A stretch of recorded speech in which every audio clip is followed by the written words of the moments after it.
রাব্বুল আলামিন জানে, আল্লাহ রাব্বুল আলামিনের সামনে বান্দা জানে, কথা বুঝতে পারে, কোরআন পড়ে জানে যে আমি আল্লাহর সামনে সম্পূর্ণ অসহায়। অসহায় যে যার কিচ্ছু নাই সে কি অহংকার করতে পারে? অর্থ নাই, বিত্ত নাই, কিছু নাই, সে কি অহংকার করে? অহংকার কারা করে? অহংকার করে যাদের অর্থ আছে, বিত্ত আছে, শিক্ষা আছে, বিদ্যা আছে, স্বাস্থ্য আছে, জমি আছে, জমা আছে, বাড়ি আছে, কল আছে, কারখানা আছে, গাড়ি আছে, এরাই না অহংকার করে। কিন্তু ঈমান বিল্লাহ যখন আসি তখন সে বুঝতে পারে আমার শক্তি কোনো শক্তি নয়। ওয়া হুয়াল কাহিরু ফাওকা ইবাদি। সমস্ত আল্লাহ রাব্বুল আলামিন বলছেন সমস্ত বান্দার উপরে কর্তৃত্ব হচ্ছে আল্লাহ পাকের। আল্লাহর কর্তৃত্ব থেকে বেরিয়ে আসার ক্ষমতা কারো নাই। সবচাইতে শ্রেষ্ঠ শক্তি কার? আল্লাহ পাক। ওই আল্লাহ রাব্বুল আলামিন বলেছেন, চ্যালেঞ্জ করেছেন, যদি সম্ভব করতে পারো, অহংকার করতেছো, বড়াই করতেছো, যদি সম্ভব করতে পারো আমার জমিন থেকে বেরিয়ে যাও। যদি সম্ভব করতে পারো, অহংকার তো খুব করো, বাস করো আমার জমিনের উপরে, খাও আমার ফসল, জীবন আমি দিলাম, চক্ষু আমি দিলাম, আমার চোখ দিয়া দেখো, আমার দেওয়া কান দিয়া শোনো, আমার দেওয়া বিবেক দিয়া চিন্তা করো, সব তো আমি দিয়েছি, তারপরেও যদি অহংকার করো। ইয়া মাশারাল জিন্নি ওয়াল ইনসি ইন ইসতাতাতুম আন তানফুযু মিন আকতারিস সামাওয়াতি ওয়াল আরদ ফানফুযু লা তানফুযুনা ইল্লা বিসুলতান।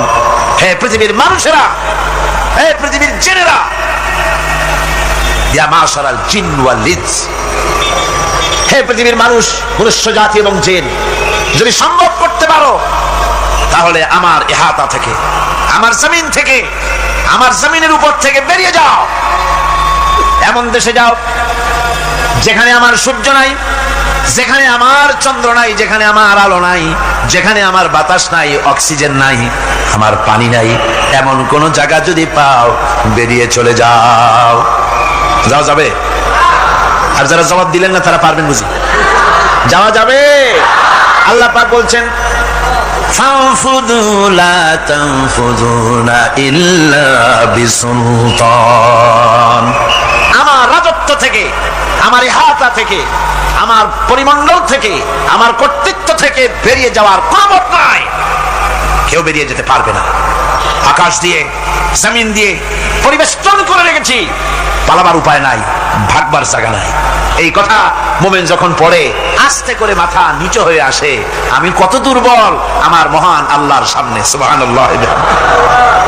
এই জন্য আমি বলি, কিসের বড়াই করবেন? কিসের বড়াই? বিদ্যার বড়াই। কতটা বিদ্যা অর্জন করেছেন?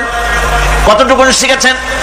আপনার থেকে আরো অনেক শিক্ষাবিদ রয়েছেন, আবার তার থেকে আরো অনেক শিক্ষাবিদ রয়েছেন, কতটুকু শিখেছেন? এখনো ছাত্র, অনেক কিছু আছে যা আপনি আজও জানতে পারেন নাই। সারা জীবন আমরা তালিবে ইলম, সারা জীবন আমরা ছাত্র। মুহাদ্দিস হন, মুফাসসির হন, প্রফেসর হন, প্রিন্সিপাল হন, যেই হন না কেন, চিকিৎসাবিদ, চিকিৎসা বিজ্ঞানী, রাষ্ট্রবিজ্ঞানী, দার্শনিক, যেই হোক না কেন, সব ছাত্র। সব কি? ছাত্র।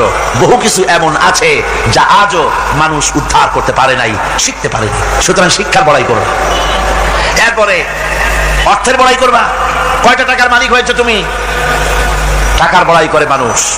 জিজ্ঞাসা করা হয়, মিয়া সাহেব রোজা রাখেন না কেন? কয় রোজা রাখবো, চাউলের অভাব আছে নাকি? না ধানের অভাব আছে, না টাকার অভাব আছে। নাউজুবিল্লাহ। কত টাকা হয়েছে? আল্লাহ রাব্বুল আলামিন যদি ইচ্ছা করেন এমন রোগ দিয়া দিতে পারেন, হার্টের ভিতরে ক্যান্সার দিয়ে দিতে পারেন, ব্রেনের ভিতরে টিউমার দিয়ে দিতে পারেন, রক্তের ভিতরে ক্যান্সার দিয়ে দিতে পারেন, হাড়ের ভিতরে ক্যান্সার ঢুকাই দিতে পারেন। এমন রোগ হয়ে যেতে পারে ডাক্তারের 14 গোষ্ঠী গুলে খেলেও রোগ ভালো হবে না। সারা জীবন যত টাকা কামাই করেছেন, গোষ্ঠী বেচলেও ঔষধের পয়সা হবে না। পারবে কিনা আমার আল্লাহ? জোরে বলেন, পারবেন কিনা? পারবেন। প্রচন্ড ক্ষমতা।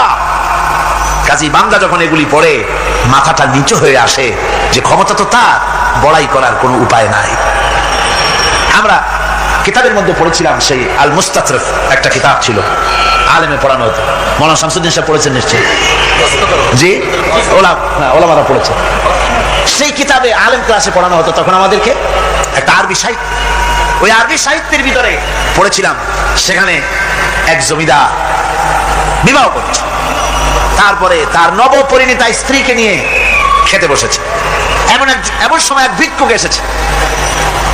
জমিদার রাগ হয়ে দরজার কাছে দিয়ে বেচারাকে ধমক দিয়ে বের করে দিয়েছে, ভিক্ষা নেওয়ার আর তুমি সময় পাও না, আমি বিয়ে করেছি, নতুন বউ নিয়ে খাইতে বলছি, গলায় ধাক্কা দিয়া ফালাইয়া তারপরে তাড়াই দিছে।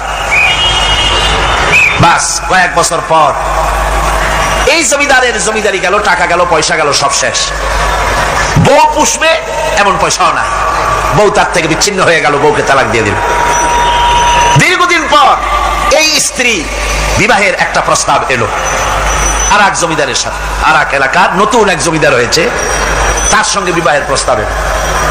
এরপরে সেই বিয়ে হয়ে যাওয়ার পর নতুন জমিদারের সাথে এই স্ত্রী বসে খানা খেতে বসেছে প্রথম দিন। এমন সময় দরজার কাছে এক ভিখারি এসে হাজির। নতুন জমিদার বলছে, বউ আমরা তো খেতে পারবো, আমাদের খাবারের প্লেটটা আজকে প্রথম তোমাকে নিয়ে খেতে বসেছি, এই খাবারের প্লেটটা ধরেই তুমি ভিখারিকে দিয়ে আসো। বউ খাবারের প্লেটটা ভিখারির হাতে দিতে গিয়ে সেন্সলেস হয়ে পড়ে গিয়েছে, বেহুশ হয়ে পড়ে গিয়েছে। নতুন জমিদার অনেকক্ষণ অপেক্ষা করলো, বউ ফেরে না কেন, যায় দেখে বেহুশ। মুসাফির সেখানে দাঁড়ানো। কিছুক্ষণ পর বউয়ের হুশ হলো, জিজ্ঞেস করলো, হয়েছে কি, তুমি এরকম পড়ে গেল কেন? এই মুসাফিরকে দেখে বউ বলতেছে, আল্লাহর কসম, তুমি যখন আমাকে প্লেট ভরা খাবার দিয়ে পাঠাই দিলা ভিক্ষুককে দেওয়ার জন্য, যারে ভিক্ষা দিতে গেলাম, আল্লাহর কসম করে বলি, এ হচ্ছে আমার সেই প্রথম স্বামী। এবার ওই জমিদার বলতেছে, তুমি যেমন কসম করে বলতেছো এই হলো তোমার প্রথম স্বামী, আমি আমার আল্লাহর নামে কসম করে বলি, আমিও সেই ভিখারি যেদিন তোমরা খেতে বসেছিলে আর আমি ভিক্ষা নিতে গিয়েছিলাম, আমাকে দরজা থেকে তাড়াই দিয়েছিলে। সুতরাং বড়াই করো না, অর্থে টাকার বড়াই করো না, অহংকার করো না, স্বাস্থ্যের বড়াই করো না, স্বাস্থ্য ভালো, অহংকার করো না। আল্লাহ যদি ইচ্ছে করেন এক রাত্রের মধ্যে মাত্র আধা ঘন্টা 15 মিনিটের ভিতরে কয়েকবার পাতলা দাস্ত দিয়া জনমের মতো শেষ করে দিতে পারেন কিনা? সুতরাং মানুষ ঈমান বিল্লাহ, আল্লাহর প্রতি ঈমান মানুষকে এভাবে বিনয়ী করে দেয়। আলহামদুলিল্লাহ। আল্লাহ পাক বলে, বান্দা যখন আমাকে ডাকে, আমি বান্দার একদম নিকটে, তার ঘাড়ের চাইতে নিকটে। ওয়া নাহানু আকরাবু ইলাইহি মিন হাবলিল ওয়ারিদ। আমি আমার বান্দার সারা যে রগের উপরে তার মাথা, এর থেকেও আমি আমার বান্দার বেশি নিকটে। সুবহানাল্লাহ পড়ে। আমি তোমার কাছে, আমার কাছে মাপ চাও, যত বড় গুনাহ হোক। ওয়াকালা রাব্বুকুম উদউনি আস্তাজিব লাকুম।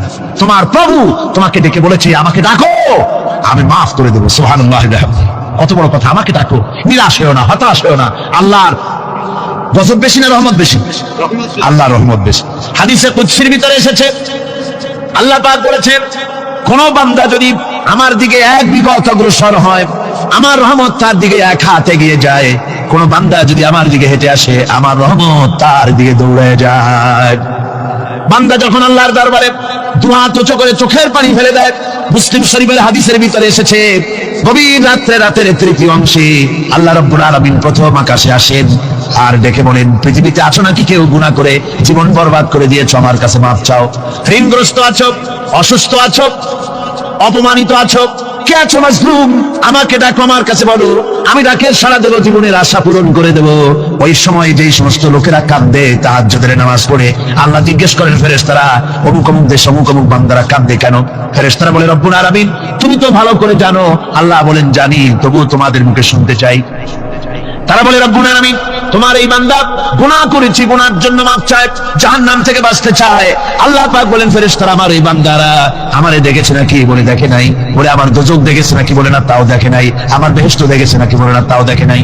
আল্লাহ পাক বলেন, ফেরেশতারা সাক্ষী রাখো, ওরা আমাকে দেখে নাই, আমার বেহেশত দোজখ কিছুই দেখে নাই, শুধুমাত্র আমার নবীর কথা, আমার কোরআনের কথা বিশ্বাস করে আরামের ঘুমকে হারাম করে যেভাবে তারা কাঁদতেছে, সাক্ষী থেকে যাও ফেরেশতারা, আবার রহমতের দরিয়ায় জোশ মেরেছে আমার ওই ক্রন্দনরত বান্দাগুলিকে আমি আল্লাহ মাফ করে দিলাম।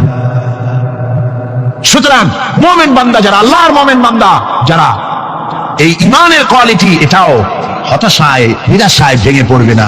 গুনাহ তো মানুষই করে, গুনাহ হয়ে গেছে, মাপ চাও। তোমার গুনাহ কদ্দূর? তোমার গুনাহ যদি হয় পাহাড় সমান, আল্লাহর রহমত আকাশ সমান।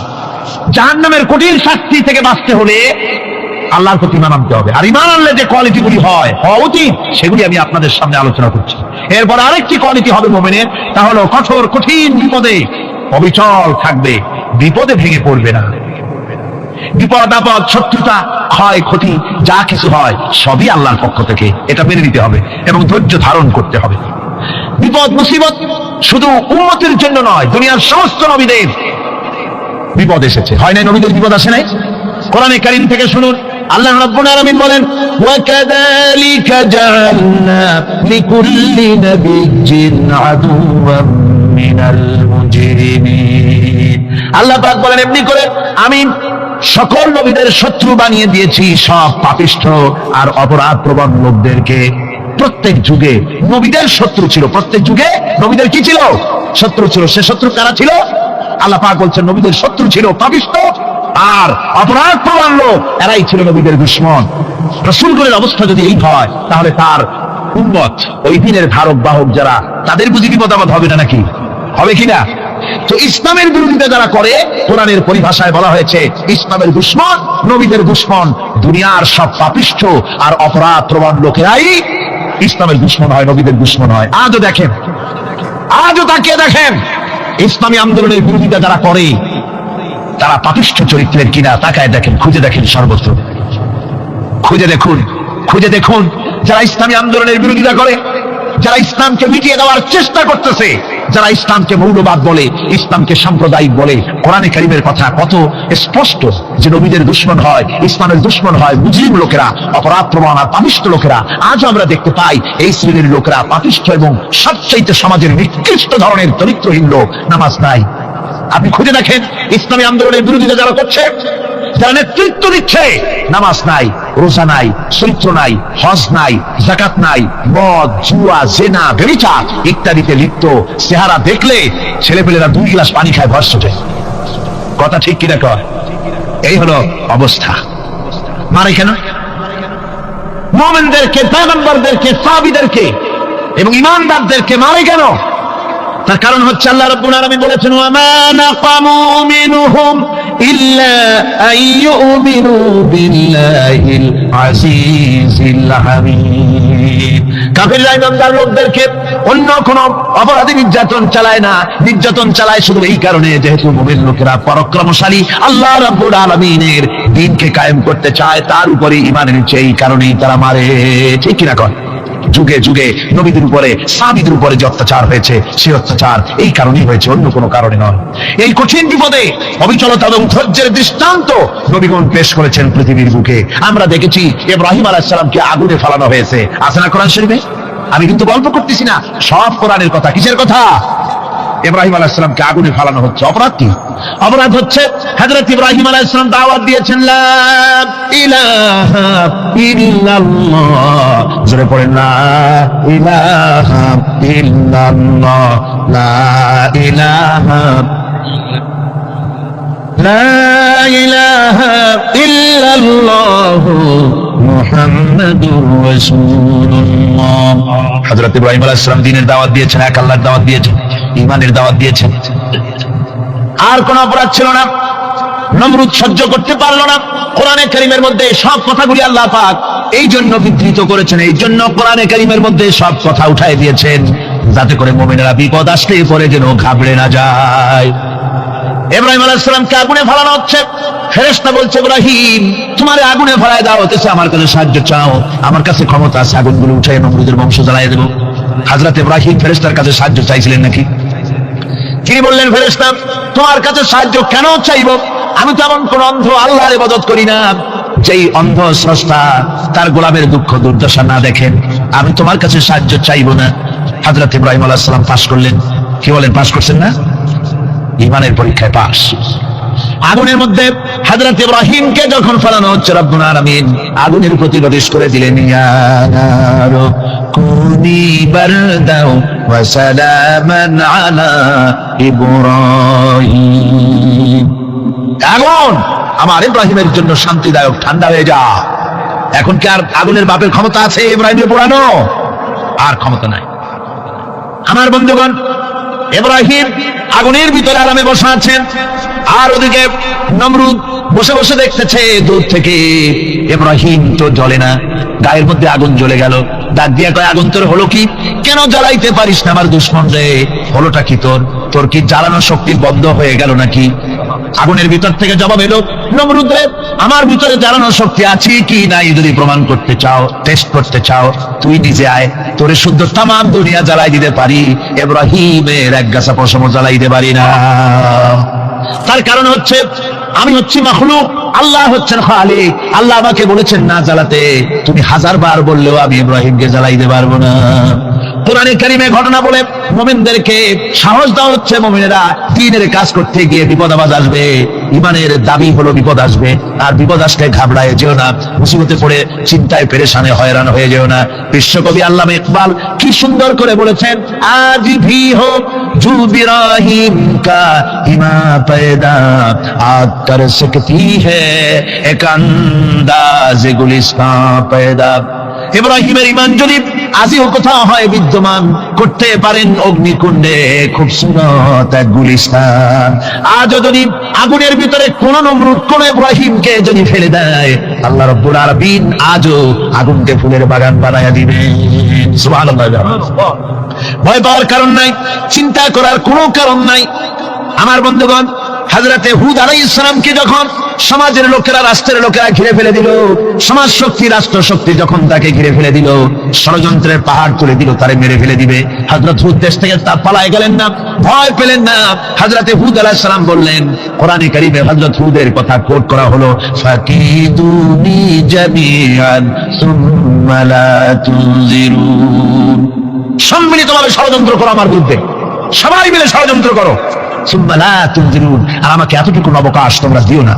ইন্নী তাওয়াক্কালতু আলাল্লাহি রাব্বি ওয়া রাব্বিকুম, আমি ভরসা করেছি সেই আল্লাহর উপরে যার কুদরতি হাতের ভেতরে, যিনি আমাদের রব তোমাদেরও রব, আর যার কুদরতি হাতের ভিতরে তামাম পৃথিবীর জানগুলি যার হাতে, সে আল্লাহর উপরে ভরসা করেছি। ষড়যন্ত্র যদ্দূর আছে করতে থাকো, আমি ষড়যন্ত্র পরোয়া করি না। সুবহানাল্লাহ। এটাই হলো মুমিনের কোয়ালিটি। শুধু ঈমান, লা ইলাহা ইল্লাল্লাহ মুহাম্মাদুর রাসূলুল্লাহ, গরুর গোশত খাই, আর রবিউল মাস আসতে পরে ইয়া নবী সালাম আলাইকা, ইয়া রাসূল সালাম আলাইকা, তারপরে গরম গরম জিলাপি আর রসগোল্লা খাইলাম খুব বেশি করিয়া, এর নাম মুমিন নয়। মুমিন হচ্ছে তার চলায় ফেরায় ওঠায় বসায় সাহসিকতার এক আন্দাজ তৈরি হবে সে। আমার ভাইরা, বিপদে অবিচলতা আমাদেরকে পয়গম্বরেরা শিক্ষা দান করেছেন। আমরা দেখতে পেয়েছি বিশ্বনবী জনাবে মুহাম্মদুর রাসূলুল্লাহ সাল্লাল্লাহু আলাইহি ওয়াসাল্লাম হিজরতের রাত, কাফেররা চতুর্দিকে দাঁড়ানো, হযরত জিবরাইল এসে বলেন, ইয়া রাসূলুল্লাহ, কাফেররা চতুর্দিকে ঘিরে দাঁড়িয়েছে, গভীর রাত, এখন হাতে তাদের তরবারি, সকাল হলে পরেই তারা আপনাকে মেরে ফেলে দেবে, তাড়াতাড়ি ওঠেন, মদিনার দিকে চলে যান। আল্লাহ নবী ঘুমের থেকে জেগে হযরত আলীকে ডেকে বলেন, আলী, আল্লাহ অর্ডার করেছেন আমি মদিনায় চললাম, আমার বিছানার পরে আমার চাদর গায়ে দিয়ে শুয়ে থাকো।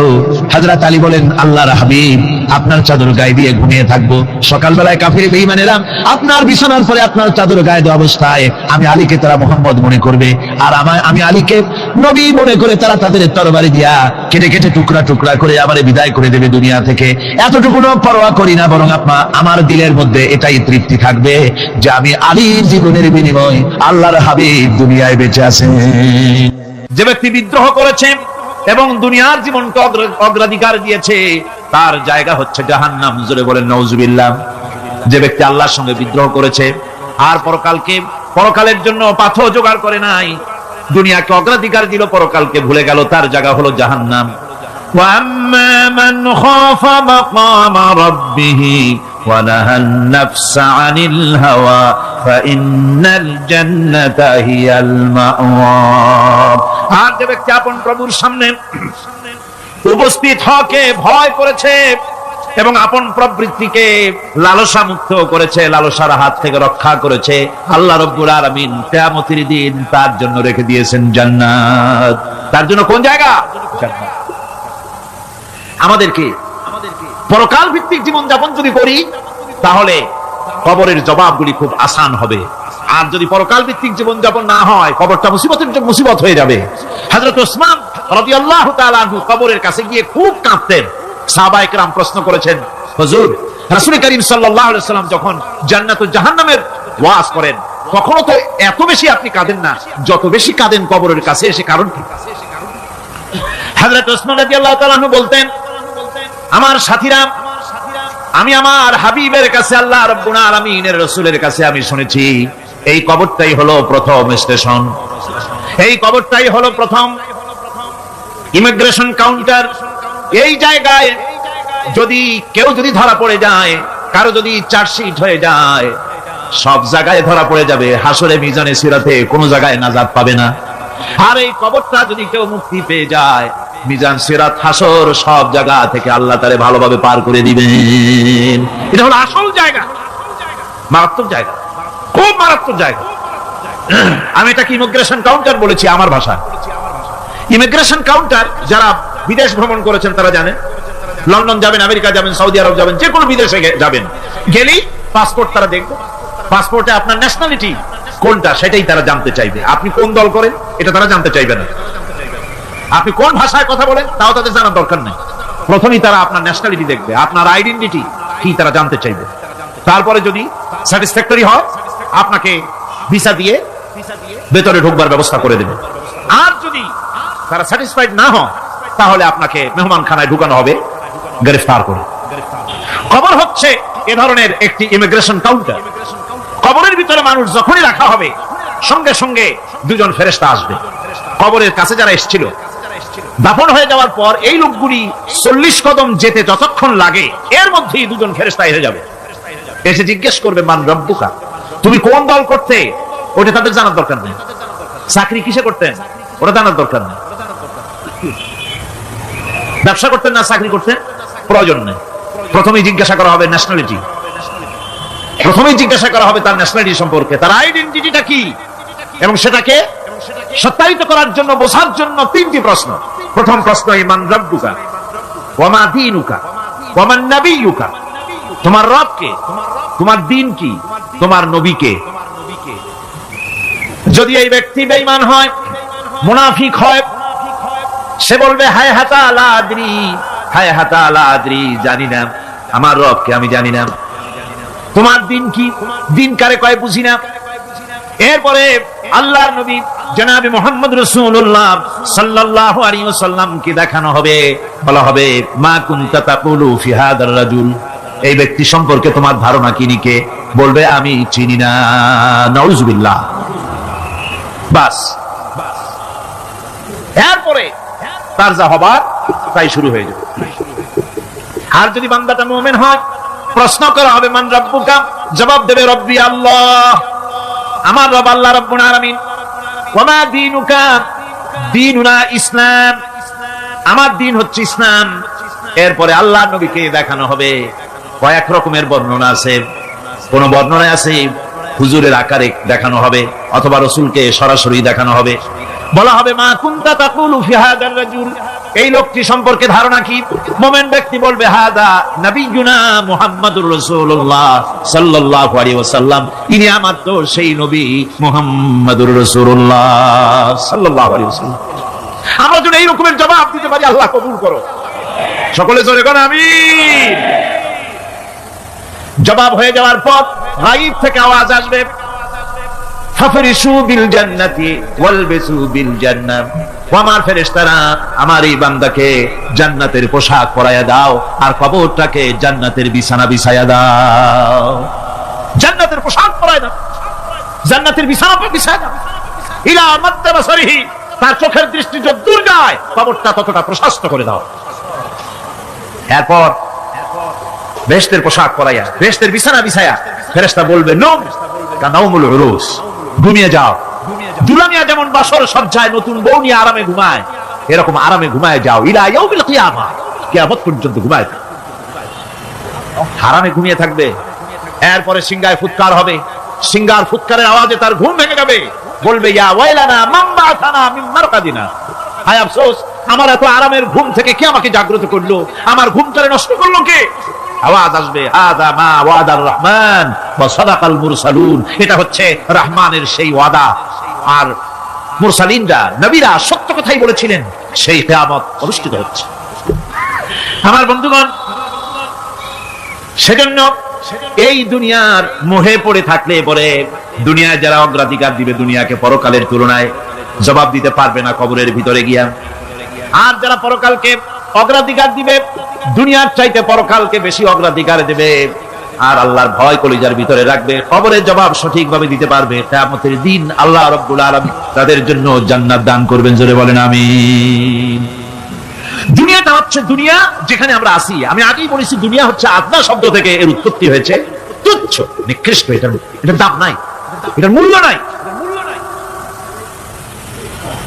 হযরত ইবনে কাইয়্যিম রাহিমাহুল্লাহ নওয়ারাল্লাহু মারকাদাহু ওয়া জাআলাল জান্নাতা মাসওয়াহু, হযরত ইবনে কাইয়্যিম তিনি বলছেন, সুন্দর করে বলছেন দুনিয়া সম্পর্কে, মা মাদা ফিদ দুনিয়া আহলামুন ওয়া মা বাকিয়া মিনহা আমানি ওয়াল ওয়াক্তু বাইনাহুমা দাইউন। মা মাদা ফিদ দুনিয়া আহলামুন, জীবনের যে অংশ ফেলে এসেছি সেটা আজ একটা স্বপ্ন। ওয়া মা বাকিয়া মিনহা আমানি, আর জীবনের যে অংশ সামনে বাকি আছে সেটা এখন একটা আকাঙ্ক্ষা। ওয়াল ওয়াক্তু বাইনাহুমা দাইউন, আর এর মাঝখান থেকে সময় সব চলে যাচ্ছে। কত বড় কথা চিন্তা করেছেন? জীবনের যে অংশ ফেলে এসেছি তা আজকে স্বপ্ন, তা কি বলেন? স্বপ্ন। আর সামনে যা আছে সেটা আকাঙ্ক্ষা, আর মাঝখান থেকে সময় সব চলে যাচ্ছে। এরপরে তিনি বলছেন, ওয়া ইয়াসহাবিদ দুনিয়া ইয়াকুন মিসলা কাবিদিন আলাল মাই খালাতুহু ফুরুজুল আসাবিঈ। দুনিয়াদারের অবস্থা হচ্ছে এই, কেউ যদি দুই হাতে পানি খামসায় ধরে, দুই হাতে কি ধরছে বলে? দুই হাতে পানি খামসায় ধরেছে, খুব মজবুত করে ধরেছে, 2 মুঠ পানি। বলেন থাকবে কতটুকু? কতটুকু থাকবে? এক ফোঁটাও থাকবে না, কারণ তার আঙ্গুলের ফাঁক তার সাথে খেয়ানত করবে, আঙ্গুলের ফাঁক দিয়া পানিগুলি সব বেরিয়ে চলে যাবে। সুতরাং দুনিয়া যারা চায় তারা ঠিক পানি খামসায় ধরলে পানি যেমন হাতের ভেতর থেকে খেয়ানত করে চলে যায়, যারা দুনিয়া চায় দুনিয়াও তাদেরকে এভাবে ফাঁকি দিয়ে চলে যায়। তবুও দুনিয়ার মায়া মানুষের এত বেশি। আল্লাহর নবী বলেন, লাউ কানা লি ইবনি আদামা ওয়াদিন মিন যাহাবিন লাহাব্বা ইয়াকুনা লাহু সারিন। এই পৃথিবীতে যদি কাউকে একটা মাঠ ভরে যদি সোনা দেওয়া যায়, লোকটা বলবে রব্বুল আলামিন, আমি যদি আরেকটা মাঠ এরকম সোনা ভরা পেতাম। দ্বিতীয় আরেকটা মাঠ দেওয়া হলে আবার বলবে যদি তৃতীয় আরেকটা মাঠ সোনা ভরে যদি পেতাম। নবীজি বলেন, ওয়ালা ইয়ামলাউ জাওফু ইবনু আদামা ইল্লা তুরাব। মানুষের পেট 3.5 হাত মাটি ছাড়া, কবরের মাটি ছাড়া মানুষের পেট ভরবে না। আরো চাই, আরো চাই, চাওয়ার কোনো শেষ নাই। মানুষ এভাবে করে দুনিয়ার মহব্বতে এমনি পাগল হয়ে যায়, শুধু দুনিয়ার মহব্বত, পরকালকে বেমালুম ভুলে যায়। আমি কিন্তু এই কথা বুঝাতে চাই নাই যে পরকালের মহব্বতে, পরকালের ভয়তে বা পরকালের জন্য দুনিয়া আপনি বাজার ঘাট, বেচা কিনা, ব্যবসা বাণিজ্য সবকিছু ভুলে যান না, তা নয়। ভুল বোঝার কোনো কারণ নাই। পরকালকে অগ্রাধিকার দিতে হবে, মানে দুনিয়াটা চিরস্থায়ী জায়গা নয়। চিরস্থায়ী হচ্ছে কোনটা? আখিরাত। চিল্লা এখন কোনটা? সুতরাং এখানে যা করতে হবে, আখিরাতে জবাবদিহিমূলক জীবন যাপন করতে হবে। আপনি ব্যবসা করবেন, ওজনে কম দিতে পারবেন না, আপনি খাদ্যে ভেজাল দিতে পারবেন না, চুরি করতে পারবেন না, ডাকাতি করতে পারবেন না, জেনা করতে পারবেন না, বদমাশি করতে পারবেন না, মদ খেতে পারবেন না, সন্ত্রাসী হতে পারবেন না, হাইজাকার হতে পারবেন না, চাঁদাবাজ হতে পারবেন না, মুনাফাখোর হতে পারবেন না, আপনি চোরাকারবারি হতে পারবেন না, ঘুষখোর হতে পারবেন না, সুদখোর হতে পারবেন না। এই সব কাজ পরকালকে বিশ্বাস করলেই এ সমস্ত কাজ থেকে মানুষ বিরত থাকতে পারে। কথা ঠিক কিনা? এই হচ্ছে। সুতরাং এই পৃথিবী থাকবে না, এটা কি চিরকাল থাকবে না? এর একটা পরিসমাপ্তি ঘটবে। যেমন করে সারা বছর লেখাপড়া করার পর কলেজে, বিশ্ববিদ্যালয়, মাদ্রাসায়, হাই স্কুলে, সব জায়গায় সারা বছর লেখাপড়া করার পর যেমন পরীক্ষা দেওয়ার একটা দিন আসে, সারা বছর ব্যবসা করার পর হিসাব নিকাশ করার যেমন একটা সময় আসে, সারা মাস চাকরি করার পর বেতন পাওয়ার যেমন একটা দিন আসে, সারা জীবন চাকরি করার পর পেনশন পাওয়ার যেমন একটা সময় আসে, অনুরূপ ভাবে এই দুনিয়া যেদিন শেষ হয়ে যাবে, আল্লাহ নির্ধারিত সময় শেষ হয়ে যাওয়ার পর একটা সময় আসবে যখন আল্লাহ রাব্বুল আলামিন সব শেষ করে দিবেন, লন্ডভন্ড হয়ে যাবে, কিছুই থাকবে না। কোরআনে কারীমে আল্লাহ সব বলেছেন, কোরআনে সব আল্লাহ বলে দিয়েছেন।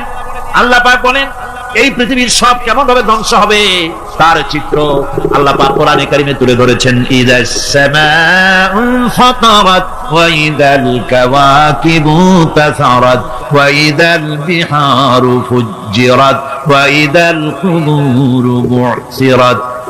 যখন আকাশসমূহ দীর্ঘ বিদীর্ণ হয়ে যাবে, তারকাগুলি বিক্ষিপ্ত হয়ে ছিটকে পড়বে, আর সমুদ্রগুলি উচ্ছ্বসিত হয়ে পড়বে, কবরগুলি সব তার ভেতরে যা আছে উদ্গীরণ করে দেবে, তারকাগুলি স্থিমিত হয়ে যাবে। এরপরে সমস্ত আকাশগুলি কিতাবের পৃষ্ঠার মতো একটার পরে একটা ঠাস ঠাস করে পড়তে থাকবে, চূর্ণ বিচূর্ণ হয়ে ভেঙে চুরে একাকার হয়ে যাবে। পাহাড়গুলিকে উড়িয়ে দেওয়া হবে, চন্দ্র এবং সূর্য একাকার হয়ে। আল্লাহ রাব্বুল আলামিন বলেন ফাইদা বারিকাল বাসার ওয়া খাসাফাল কমার ওয়া জুমিআশ শামসু ওয়াল কমার। চক্ষু যখন বিস্ফারিত হয়ে যাবে, চাঁদ যখন তার আলো হারিয়ে ফেলবে, সূর্য যখন তার আলো হারিয়ে ফেলবে, চাঁদ আর সূর্য সব একাকার হয়ে যাবে, সেই সময়ের অবস্থাটা কি চিন্তা করো। মানুষ হয়রান হয়ে দৌড়াদৌড়ি করবে।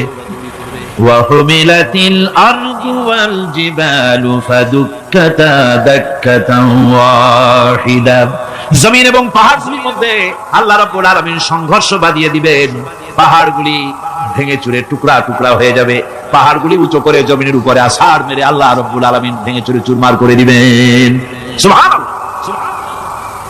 ওয়াতাকুনুল জিবালু কালইনিল মানফুশ, পাহাড়গুলো পেঁদা ধোনা তুলার মতো করে উড়িয়ে দেওয়া হবে, পাহাড় উড়ে যাবে। সুবহানাল্লাহ। পাহাড় পাথরের তৈরি করা পাহাড়, এই পাহাড়গুলি তুলার মতো হয়ে উড়বে কিভাবে? আমি এই দৃশ্য নিজের চোখে কিছুটা হলেও দেখছি। আজ থেকে 10 দিন আগে আমি ইতালি সফর করে এসেছি। ইতালির রাজধানী রোম। রোম প্রাচীন সভ্যতার লালন ভূমি। কোরআনে কারিমে সূরায়ে রোম রয়েছে, এই রোম সেই রোম। এখানের বাদশার কাছে রাসূল করিম সাল্লাল্লাহু আলাইহি ওয়াসাল্লাম হেরাক্লিয়াসের কাছে চিঠি পাঠিয়েছিলেন, সেই রোম। 12 থেকে 12,000-এর মতো বাংলাদেশি মুসলমান সেখানে আছে। জুমার দিন, যেদিন আমি গেলাম তার পরের দিনই জুমা ছিল, জুমার নামাজ পড়লাম ভ্যাটিকানের কাছেই বিশাল মসজিদ, ইউরোপের ভিতরে সবচেয়ে বড় মসজিদ এটা। রোম ইসলামের দুশমনদের রাজধানী। সেখানে যখন আযান হচ্ছে আশহাদু আন্না মুহাম্মাদার রাসূলুল্লাহ, আমার অনুভূতির কথা আপনাদেরকে বোঝাতে পারবো না, কি অনুভূতির সৃষ্টি হয়েছে আমার ভেতরে। ভ্যাটিকানের পোপ এক পাশে, কিছু দূরেই ভ্যাটিকান, ওটা হচ্ছে গোটা পৃথিবীর সমস্ত খ্রিস্টানদের কাবা, ভ্যাটিকান। তার পাশেই বিশাল মসজিদ, সেখানে নামাজ পড়লাম। চিন্তার ভেতরে আসলো আল্লাহ রাব্বুল আলামিন তার হাবিবের নাম, তার তাওহীদ, তার রিসালাতকে কিভাবে বিশ্বময় ছড়িয়ে দিলেন। আবু জাহেল চাইছিল মুহাম্মদ সাল্লাল্লাহু আলাইহি ওয়াসাল্লামকে স্তব্ধ করে দেবে মক্কার জীবনেই। কত বদনাম, সাহের, কাহেন, কাযযাব, শায়ের, নাউযুবিল্লাহি মিন যালিক, কত গালাগালি করলো। আর আল্লাহ শোনালেন, হাবিব চিন্তার কোনো কারণ নাই, ওয়ারাফা'না লাকা যিকরাক, আমি আপনার প্রশংসা বিশ্বময় ছড়িয়ে দেব। সুবহানাল্লাহ। রোম প্রোগ্রাম শেষ করে আমাকে তারা নিয়ে গেল, যেটা আমি বলছি সফর কাহিনী শোনাবার সময়টা না, যেহেতু এর সঙ্গে প্রাসঙ্গিক সেজন্য বলছি। পাহাড় কেমনে তুলার মতো হয়ে উড়বে তার নজির দেখেছি।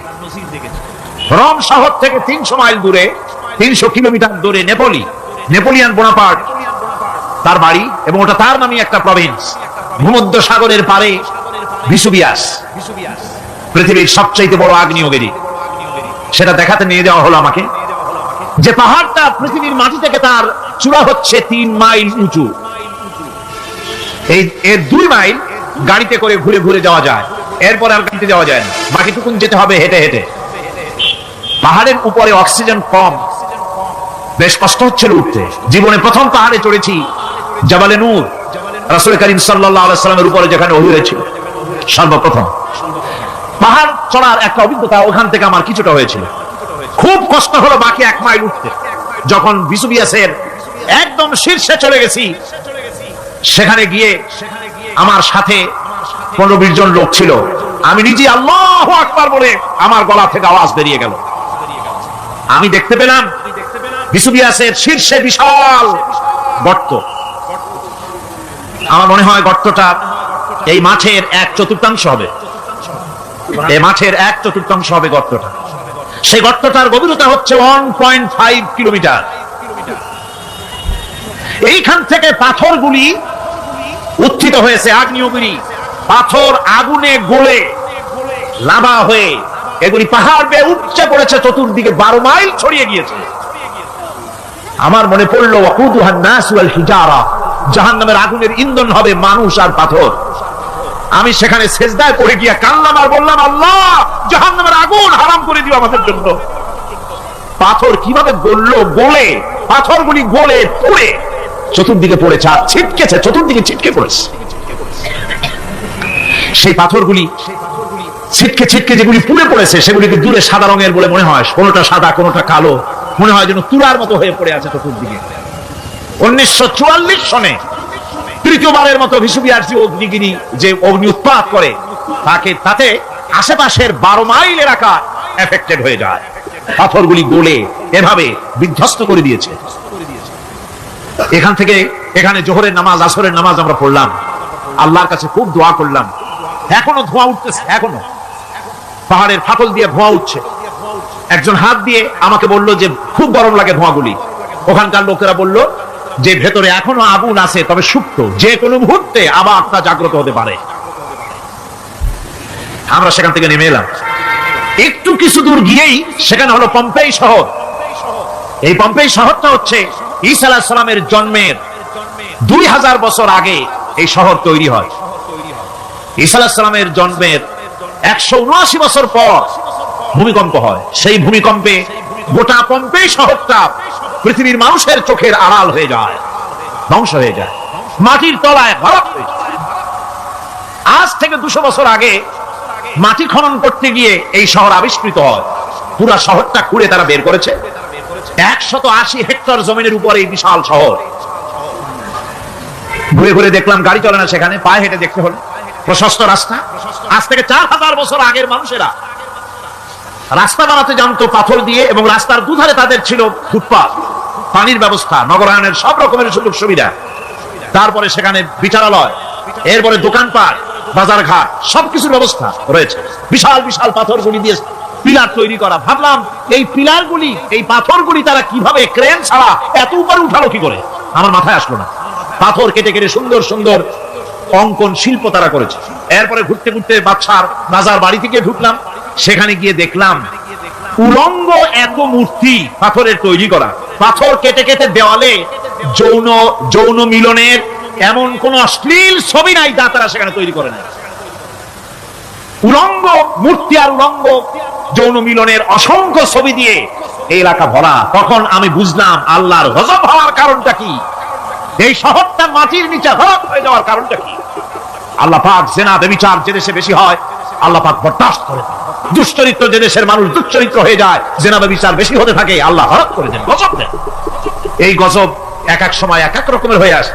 কখনো মাটির নিচে দাবায় দেয়, কখনো মহামারী, কোন দেশে কলেরা, কোন দেশে জলোচ্ছ্বাস, কোথাও ভূমিকম্প, আর সর্বশেষ এই জেনা ব্যভিচারের জন্য আল্লাহ পাকের চূড়ান্ত, এই যৌনতার অশ্লীলতার জন্য চূড়ান্ত গজব বর্তমান বিশ্বের জন্য এইডস। আল্লাহ পাক এই গজব দিয়েছে। বন্ধুগণ, আমি সেই জায়গা, আমি সেখানে যা দেখলাম যে আল্লাহ পাক পাহাড়গুলিকে কিভাবে উড়াবেন, এটা অস্বীকার করার কোন উপায় নাই। বিশ্বাস তো করতামই। তবে হযরত ইব্রাহিম আলাইহিস সালাম যেমন বলেছিলেন, রব্বি আরিনি কাইফা তুহিল মাউতা, আয় আল্লাহ তুমি মরাকে চিন্তা করবা কেমনে। আল্লাহ পাক বলেন আওয়ালাম তুমিন, তুমি বিশ্বাস করো না? ইব্রাহিম আলাইহিস সালাম বললেন বালা, অবশ্যই বিশ্বাস করি, ওয়ালাকিন লিয়াতমাইন্না কলবি, যদি চোখে দেখতাম তাহলে আমার অন্তরাত্মা খুব ঠান্ডা হতো। আল্লাহ রাব্বুল আলামিন চোখে দেখাই দিলেন জিন্দা কেমনে মুর্দা হবে, মুর্দা কেমনে জিন্দা হবে, আল্লাহ দেখাই দিলেন। পাহাড় উড়াই দিবেন আল্লাহ রাব্বুল আলামিন। একথা কলিজার মধ্যে তার উপর ঈমান বিশ্বাস, কিন্তু আল্লাহ চোখে দেখাইছেন, ঈমান আরো মজবুত হয়েছে, যা ছিল আরো মজবুত হয়েছে। সুবহানাল্লাহ। আল্লাহর ভয়তে কলিজা কেঁপেছে। আমি পাহাড়ের উপরে কেঁদেছি, দাঁড় হয়ে কেঁদেছি। বন্ধুগণ, আল্লাহ সুবহানাহু ওয়া তাআলা এই জন্য বলেছেন কুল সিরু ফিল আরদ, আমার জমিন ঘোরো, ভালো করে দেখো, কাইফা কানা আকিবাতুল মুকাদ্দিবিন, মহা সত্যকে যারা অস্বীকার করেছে তাদের পরিণতি আমি কি করে দিয়েছি, এগুলি চোখে ভালো করে তাকায় দেখো। আমার বন্ধুগণ, সুতরাং এই পৃথিবীর অবসান হবে, এই পৃথিবী ধ্বংস হবে, এই পৃথিবী চূড়ান্ত ভাবে শেষ হয়ে যাবে। হ্যাঁ, আরেকটি কথা বলতে হয়, সেটা হচ্ছে যে এই রোম থেকে আরেকটু দূরে 900 মাইল দূরে হচ্ছে সিসিলি, 900 মাইল দূরে। সেখানে এই সিসিলি মুসলমানেরা শাসন করেছিল 350 বছর। সেই সিসিলিতে রয়েছে 360টা মসজিদ মুসলমানদের করা। সমস্ত মসজিদগুলি আজ তালা বন্ধ, একটা মসজিদও খোলা নাই। সেখানকার মুসলমানেরা ওয়াজ শুনতে এসেছিল রোমে। আমি তাদের জন্য পরামর্শ দিয়েছি যে গভর্নমেন্টের কাছে তোমরা দাবি জানাও যে অন্তত একটা মসজিদের দরজা আমাদের জন্য খুলে দাও। রোমের অবস্থানরত প্রবাসী বাংলাদেশি মুসলমানেরা আমাকে বলেছে, তাদের অনেকের বাড়ি চট্টগ্রামেও আছে, আমাকে বলেছে তাদের চোখে পানি আসছে বলার সময় যে চিরমের তাফসীর মাহফিল যখন আসে কলজাটা কাঁদতে থাকে যাওয়ার জন্য। তো যাওয়া তো সম্ভব না এত দূর থেকে, আমাদের সালাম বলে দিবেন যত লোক আসবে, আর আমাদের জন্য দোয়া করতে বলবেন যেন এই রোমের ভিতরে আমরা ইসলামের আদর্শের ভিত্তিতে আমরা যেন চলতে পারি। আপনারা দোয়া করুন তাদের জন্য। ভাইরা আমার, এই পৃথিবী একদিন পরিসমাপ্তি ঘটবে এবং আল্লাহর দরবারে আমাদেরকে উঠতে হবে এবং সেখানে আমাদের বিচার হবে। সেখানে আমাদের কি হবে? বিচার হবে। আল্লাহ পাক বিচারটাকে নির্ভুল করার জন্য, সঠিক করার জন্য প্রত্যেকের গলায় আমলনামা ঝুলায় রাখছেন। এখানে রেকর্ডের ব্যবস্থা করা হয়েছে। আল্লাহ পাক বলছেন ওয়া কুল্লা ইনসানিন আলজামনাহু তাইরাহু ফি উনুকিহি ওয়া নুখরিজু লাহু ইয়াওমাল কিয়ামাতি কিতাবান ইয়ালকাহু মানশুরা। আল্লাহ পাক বলেন প্রত্যেকের ভালো মন্দ কর্মফল, কর্মলিপি আমি তার গলায় ঝুলায় রেখেছি। কিয়ামতের দিন সে নিজের কাছে স্পষ্ট সব দেখতে পারবে, কোনো জিনিস বাদ পড়বে না। তার গলায় তার আমলনামা ঝুলানো আছে, সব রেকর্ড হতেছে। আমরা যা করছি সবগুলি রেকর্ড হয়ে যাচ্ছে। বর্তমান বিজ্ঞানীরা আবিষ্কার করেছে যে মানুষের শরীরের ভিতরে ডিএনএ আছে, রক্তের ভিতরে ডিএনএ, এটা একটা কোড। মানুষের রক্তের ভিতরে ডিএনএ আছে। যেমন তার ব্রেনের ভিতরে কতগুলি কোষ আছে, এক একটা কোষ এক এক ধরনের কাজ করে, অনুরূপ ভাবে তার শরীরের ভিতরে রক্তের ভিতরে ডিএনএ আছে। এই ডিএনএটা কি? এই ডিএনএটা হচ্ছে, এই ডিএনএ একটা কম্পিউটারের মতো কাজ করতেছে। লোকটা কি করবে, কোথায় যাবে, সে ভালো হবে মন্দ হবে কি হবে, সব তার ডিএনএর মধ্যে রেকর্ডকৃত আছে। এটা বোঝার জন্য একটা সুন্দর দৃষ্টান্ত দেওয়া যায়। যেমন এই কাগজটাকে আপনারা মনে করুন একটা গাড়ির ব্লু প্ল্যান, একটা ব্লুপ্রিন্ট, একটা গাড়ির ব্লুপ্রিন্ট। এখানে লেখা আছে গাড়ি কিভাবে তৈরি হবে। এই কাগজটা নিয়ে ঘরের মধ্যে রেখে দিলেন। এখন এই কাগজটা থেকেই অটোমেটিক গাড়ির উইন্ডো তৈরি হলো, শিল তৈরি হলো, গাড়ির বডি তৈরি হলো, চেসিস তৈরি হলো, টায়ার তৈরি হলো, ইঞ্জিন তৈরি হলো, ব্যাটারি তৈরি হলো, পেট্রোল নিল, আর কোন রকমের ড্রাইভার ছাড়াই গাড়ি চলতে আরম্ভ করলো। এই কথাটা যদি মনের মাথার মধ্যে আনতে পারেন যে এটা কিভাবে হইতে পারে, এতে লেখা অনুযায়ী যেভাবে হওয়া যদি সম্ভব হয়, অনুরূপ ভাবে মানুষের রক্তের ভিতরে ডিএনএ এর আবিষ্কার করেছে। এর ভিতরে মানুষের ভালো মন্দ, কোথায় যাবে কি করবে, সব কিছুর মধ্যে রয়েছে। কোরআনে কারীমে আল্লাহ রাব্বুল আলামিন, আমি গত বছর বলছিলাম যে বিজ্ঞানের আবিষ্কার যত বাড়বে কোরআন বোঝা মানুষের জন্য তত সহজ হবে। কোন সুবহানাল্লাহ। কোরআন বোঝা মানুষের জন্য তত সহজ হবে। সুতরাং মানুষের গলার সাথে আল্লাহ পাক বলছেন যে একটা আমলনামা আমি ঝুলাই দিয়েছি তার গলার সাথে, সে যা করতেছে ওখানে সব লিপিবদ্ধ হচ্ছে, কম্পিউটারাইজড, কম্পিউটারের মতো এগুলি সব গ্রহণ করতেছে। এগুলি কিয়ামতের দিন তার সামনে হাজির করা হবে। কিয়ামতে যখন আমলনামা তার সামনে দিয়ে বলা হবে ইকরা কিতাবাকা কাফা বিনাফসিকাল ইয়াওমা আলাইকা হাসিবা, তাকে বলা হবে নিজের কর্মলিপি নিজেই পড়ো, আজ তুমি তোমার নিজের হিসাব নিতে যথেষ্ট। বন্ধুগণ, এই মাহফিলে যত লোক আমরা বসে আছি, আমরা আমাদের হিসাব নিতে যথেষ্ট না আরেকজন লাগবে? কোন আমরা যথেষ্ট কিনা? কথা বোঝেন নাই। আমি বলতে চেয়েছি এটা, আমরা যদি এখন চোখ বুঝে চিন্তা করি যে পিছনের জীবনে কি করেছি, মনে পড়বে নাকি পড়বে না? বলেন সবাই পড়বে কি পড়বে না? ছোটবেলায় কবে পায়ের নিচে কাঁটা ফুটেছিল, কবে কোথায় আছাড় খেয়েছিলেন, কবে কার বেল তাল আম কাঁচা আম চুরি করে খেতে গিয়ে কিল খেয়েছিলেন, তারা খেয়েছিলেন, তাকে এখন মনে নাই? আছে। তাহলে কি ওই তাল বেল চুরি করতে গিয়ে যে কিলটা খাইছিলেন সেটাও মনে আছে, ভালো মন্দ সব মনে আছে। তাহলে কোন হোটেলের রুমে কি করছিলেন, কোন স্কুলে কোন কলেজে কি করছিলেন, তারপরে জীবনে ছোট বড় ঘটনাগুলি সব বুঝতে মনে পড়বে না? এবার হিসাব করেন, মনে যদি পড়ে এবার হিসাব করেন আপনি জান্নাতি না জাহান্নামী। আপনি আপনার নিজের হিসাব নেওয়ার জন্য যথেষ্ট। তাকে হিসাব করতে বলা হবে, তোমার হিসাব, তোমার নিজের হিসাব নেওয়ার জন্য তুমি যথেষ্ট, তোমার হিসাব তুমি নিজেই করো, এটা পড়ো। আর সেই কিয়ামতের দিন কোন সাহায্যকারী মিলবে না। লান তানফাকুম আরহামুকুম ওয়ালা আওলাদুকুম ইয়াউমাল কিয়ামাহ। লান তানফাকুম, কিয়ামতের দিন কোনো ফায়দা হবে না, অবশ্যই কোনো ফায়দা হবে না, কোনো উপকারে আসবে না। কিয়ামতের দিন তোমার সন্তান, তোমার স্ত্রী, তোমার মাল, তোমার সম্পদ কোনো উপকারে আসবে না। কিয়ামতের ময়দানে সেদিন সব তোমার সাথে বিচ্ছা করবে, সব পালায় যাবে। সেখানে উৎকোষেরও কোনো কারবার নাই যে ঘুষ টুস দিয়া, ফেরেশতাদের কোন রকম বুঝবাজ দিয়া, আলাদা কোনো চোরাগলি পথ দিয়া একেবারে ফুট করে ভেস্তে চলে যাবেন, এমন কোনো সুযোগ নাই। অনেকে বলে হুজুর এমন কিছু দোয়া শিখায় দেন যাতে ওই সব জেহাদ বোমা এগুলি খুব ভয় পাই, ও সব রাস্তা টাস্তা না, খুব সহজে কিছু দোয়া দুরূহ করিয়া আস্তে করে জান্নাতে চলে যাওয়া যায়, এরকম একটা দোয়া, এরকম একটা পথ বলে দেন। আমি বলি ভাই এরকমের কোন চোরাগলি আমার রাসূল আবিষ্কার করতে পারেন নাই, আল্লাহর পয়গম্বরের ওই ধরনের পথ, কোন পথ আবিষ্কার করতে পারেন নাই। সেখানে কিয়ামতের দিন কাউকে উৎকোষ গ্রহণ করার কেউ নাই, উৎকোষ দেওয়া যাবে না। আর উৎকোষ দিবি না কি, আপনার কাছে কিছু নাইও, থাকলেও নেওয়ার কেউ নাই। এই দুনিয়ায় ফাঁকিবাজি করে বহুত কিছু করা যায়, কিন্তু কিয়ামতের মাঠে এগুলি কিছুই চলবে না। اليوم لا ينفع مال ولا بنون, কিয়ামতের দিন ধন সন্তান সন্ততি আর সম্পদ কোনো কাজে লাগবে না। সেদিন শুধু আমল যদি ভালো হয় কাজে লাগবে, আমল খারাপ হবে সব শেষ হয়ে যাবে।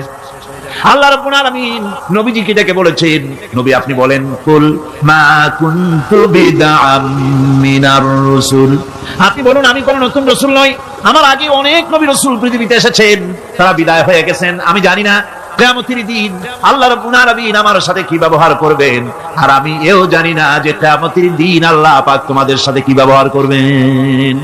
এই আয়াত নাযিল হওয়ার পর আল্লাহর হাবিব তার মেয়েকে ডাকলেন, জামাইকে ডাকলেন, নাতিদেরকে ডাকলেন, আহলে বাইতদেরকে ডাকলেন, আর বললেন ও আমার মেয়ে কলিজার টুকরা ফাতেমা গো শোনো, কেবলমাত্র আয়াত নাজিল হয়ে গেল, আল্লাহ পাক আমাকে শোনাচ্ছেন কিয়ামতের দিন আমি জানি না আমার সঙ্গে কি ব্যবহার করা হবে, আর এও জানি না যে তোমাদের সাথে কি ব্যবহার করা হবে। ও আমার কলিজার টুকরা মেয়ে ফাতেমা, কিয়ামতের দিন মুহাম্মদ সাল্লাল্লাহু আলাইহি ওয়াসাল্লামের মেয়ে, এই হিসাবে তোমার নাজাতের ফয়সালা হবে না। ও আমার কলিজার টুকরা নাতি হাসান আর হোসেন, কিয়ামতের দিন মুহাম্মদ সাল্লাল্লাহু আলাইহি ওয়াসাল্লামের নাতি হিসাবে ফয়সালা হবে না। ও আমার জামাই হযরতে আলী, কিয়ামতের দিন আমার জামাই হিসাবে নাজাতের ফয়সালা হবে না। আমল যদি ভালো হয় ফয়সালা ভালো হবে, জান্নাতে চলে যাবে। আমল যদি খারাপ হয় কার নাতি কার জামাই দেখা হবে না। সুবহানাল্লাহ, কঠিন কিয়ামতের মাঠ। এই পরকালের বিশ্বাস যদি কলিজার মধ্যে ঢোকে মানুষ ভালো হয়ে যাবে। কোন সুবহানাল্লাহ। আপনাদের দৃষ্টিতে পারবে, কথার জবাব যে দিলেন না। পুলিশে কি মানুষের চরিত্র ভালো বানাইতে পারবে? পুলিশের চরিত্র ভালো বানাবে কেনা, সেটাই তো কথা।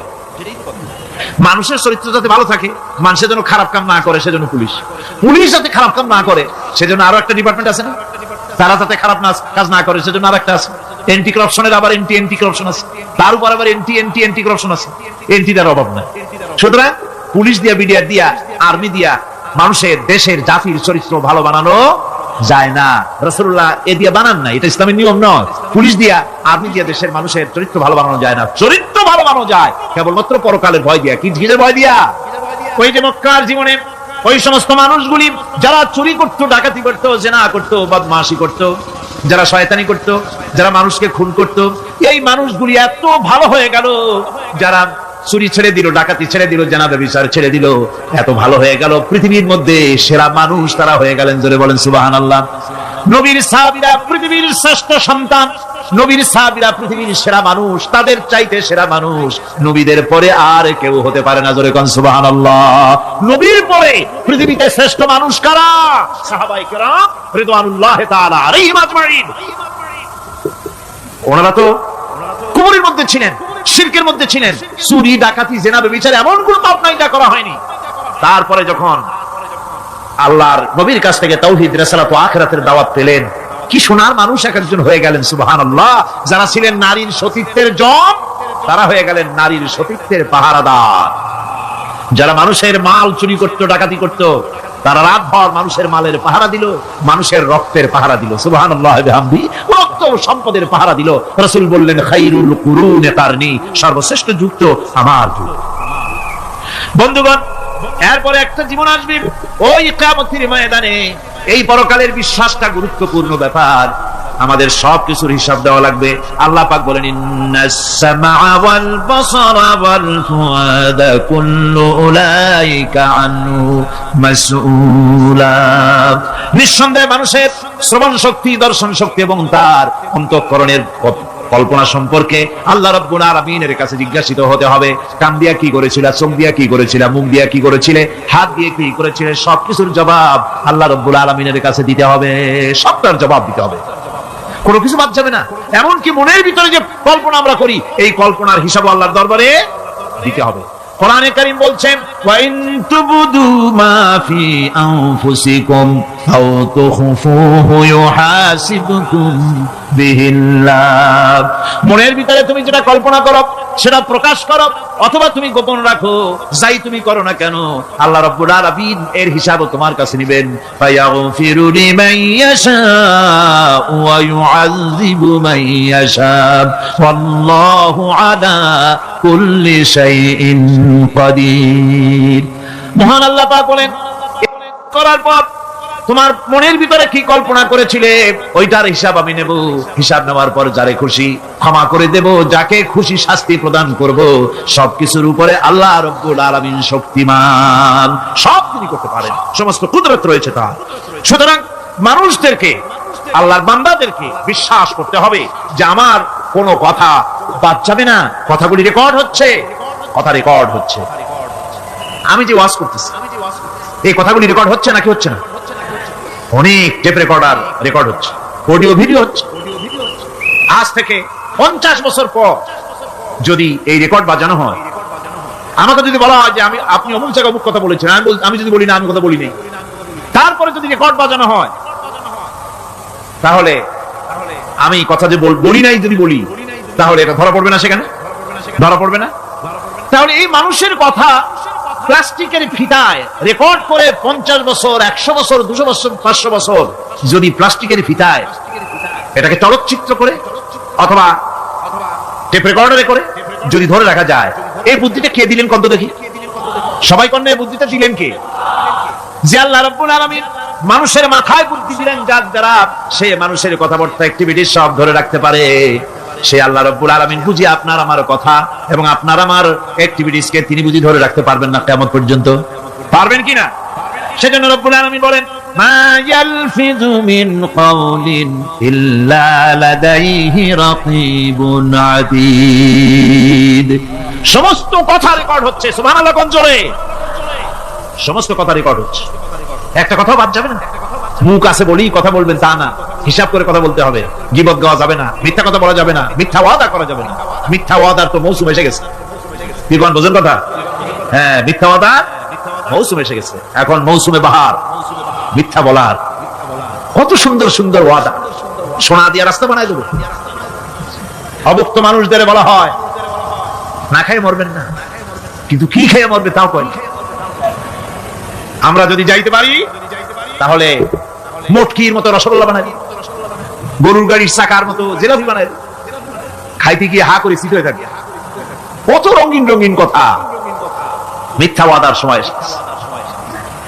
ভাইরা আমার, পরকাল যদি বিশ্বাস করে সেই ব্যক্তি কিছুতেই মুখ আছে বলেই যা খুশি বলবে না, পরনিন্দা করবে না, পরচর্চা করবে না, হাত আছে বলেই যা তা লিখবে না। ঘটনা হইল একটা লিখলো আর একটা, কলম একটা আছে বলেই যা খুশি তা লেখা যায় না, মুখ আছে বলেই যা খুশি তা বলা যায় না, চোখ আছে বলেই যা খুশি তা দেখা যায় না। গরু খাওয়া জায়েজ করা হয়েছে বলে গরুর লেজ থেকে মাথা পর্যন্ত পাইকারি দরে সব খাওয়া যায় না। গরু খাওয়া হারাম না হালাল? হালাল। পাইকারি দরে লেজ থেকে মাথা পর্যন্ত সব খাওয়া হালাল না। ওর মধ্যে আল্লাহ কিছু হারাম রেখে দিয়েছে, সেগুলোকে বাইসে খাইতে হবে। আল্লাহ দেখতে চান পাইকারি দরে জমের খাওয়া খাও না আমার হারামগুলি বাদ দিয়ে খাও, নিষেধ করাগুলি বাদ দিয়ে খাও। মুখ আছে বলেই যা খুশি তা বলা যাবে না, কান আছে বলেই যা খুশি তা শোনা যাবে না, চোখ আছে বলেই যা খুশি তা দেখা যাবে না, হাত পা আছে বলেই যা খুশি তা করা যাবে না। সবটার পেছনে আল্লাহ রাব্বুল আলামিনকে ভয় করা লাগবে।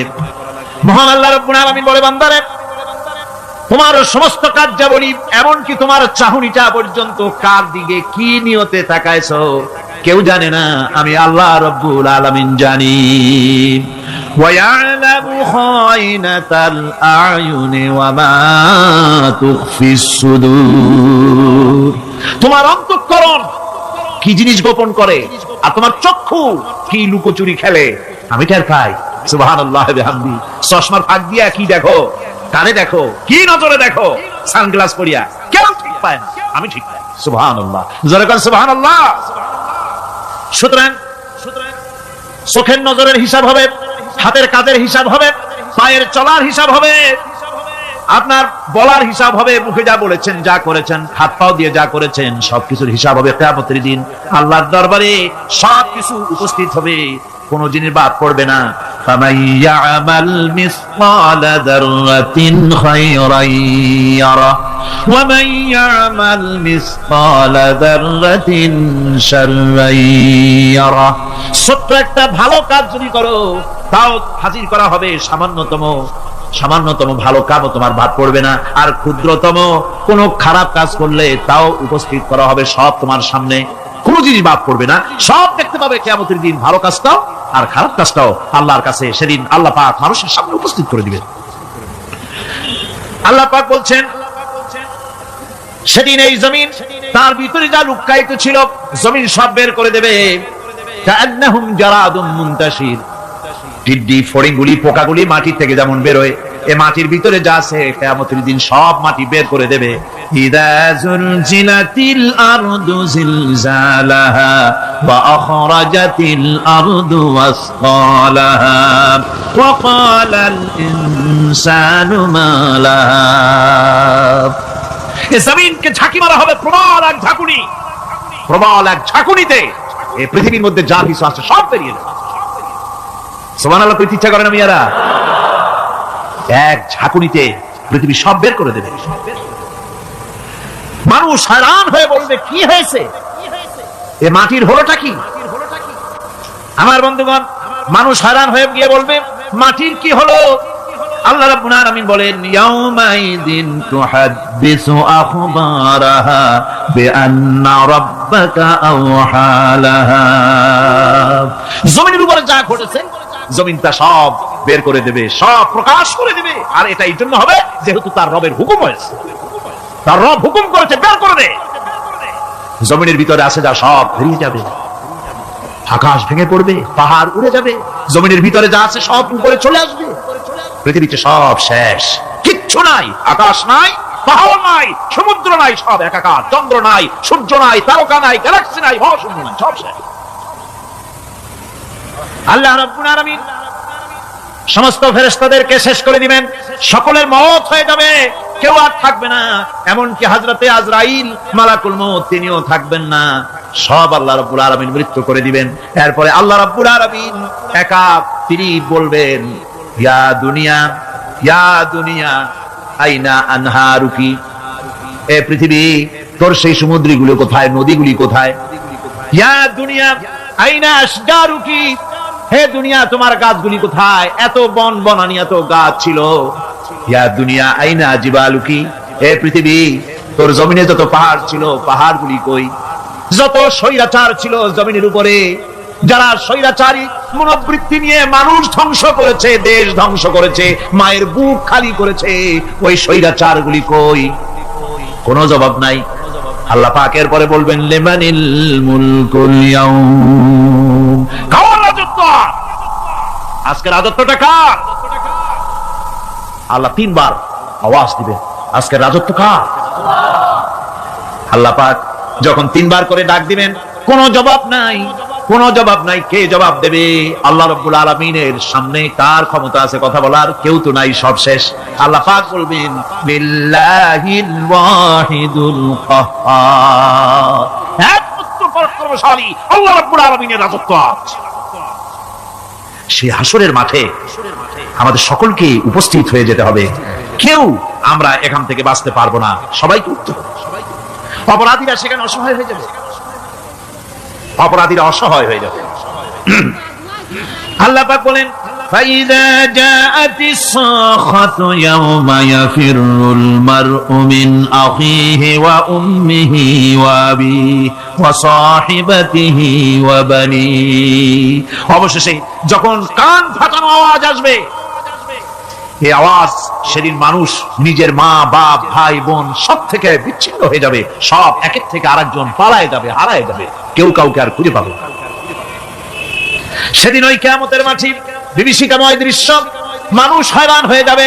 মাথার এক হাত অথবা অর্ধ মাইল অথবা এক বিগত এতটুকুন উপরে ওই প্রকাণ্ড সূর্যটার তাপ আসবে, গুনাহগারের মাথা চান্দি ফেটে গিয়া মগজগুলি গলে গলে নাক কান দিয়ে বের পড়তে লাগবে, জিহ্বাটা কুকুরের মতো ঝুলে নাভিস্থল পর্যন্ত পড়ে যাবে, মাটিটা সূর্যের উত্তাপে তামার মতো গরম হয়ে যাবে, সারা হাসর জুড়ে আওয়াজ হবে পানি পানি পানি। মানুষেরা হয়রান হয়ে যাবে সেই হাসরের ময়দানে। এই চরম কষ্টের ভিতরে আল্লাহ রাব্বুল আলামিন বলেন, সেদিন দুটো ভাগ হয়ে যাবে। একদল মানুষের চেহারা আলোয় ঝলমল হয়ে যাবে, আর একদল মানুষের চেহারাগুলি কালো হয়ে যাবে। وجوه يومئذ مسفرة ضاحكة مستبشرة ووجوه يومئذ عليها غبرة। আল্লাহ পাক বলেন, এক শ্রেণীর মানুষের চেহারা হাস্যোজ্জ্বল ঝলমলে হয়ে যাবে, আর এক শ্রেণীর মানুষের চেহারাগুলি কালো হয়ে যাবে। ترهقها قترة أولئك هم الكفرة الفجرة। হাস্যোজ্জ্বল স্বচ্ছন্দপূর্ণ সুন্দর উজ্জ্বল ঝলমলে চেহারা হবে ঈমান আনার কারণে, পরকালকে বিশ্বাস করার কারণে, আল্লাহ এবং রাসূলের কথা অনুযায়ী জীবন যাপনের কারণে চেহারাটা উজ্জ্বল হয়ে যাবে। আর আল্লাহর নাফরমানি, রাসূলের নাফরমানি, পরকালকে অস্বীকার করার কারণে কাফেরগুলির চেহারা, মুনাফিকগুলির চেহারা কালো হয়ে যাবে। তাদেরকে আলাদা করে দেওয়া হবে। আমতাজুল ইয়াউমা আইয়ুহাল মুজরিমুন, মুজরিমদেরকে আলাদা করে দেওয়া হবে, দুইটা ভাগ হয়ে যাবে। এই চরম অবস্থা সৃষ্টি হবে কিয়ামতের ময়দানে। সেদিন রাসূল করিম সাল্লাল্লাহু আলাইহি ওয়াসাল্লাম উম্মতের জন্য সুপারিশ করবেন। সেই সুপারিশ যেন আমাদের করতে পারেন, সেজন্য আমাদেরকে তৈরি করতে হবে, সে ধরনের যোগ্য আমাদেরকে বানাতে হবে।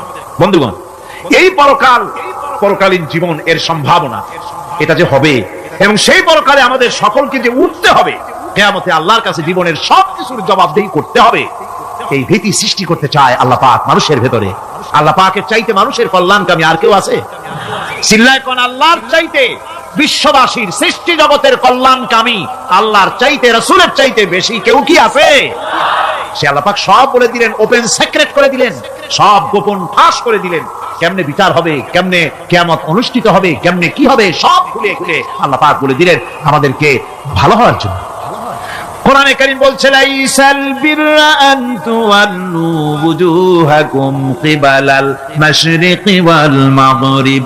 পূর্ব পশ্চিমে মাথা ঘুরানো, সার নত করা, মাথা ঘুরানো, মুখ ঘুরানো, এটাই কিন্তু সৎ কাজ এবং পুণ্যবান হওয়ার, সৎ কাজ করার, নেককার হওয়ার জন্য যথেষ্ট নয়, বরং ওয়ালাকিন্নাল বিররা মান আমানা বিল্লাহি ওয়াল ইয়াউমিল আখির।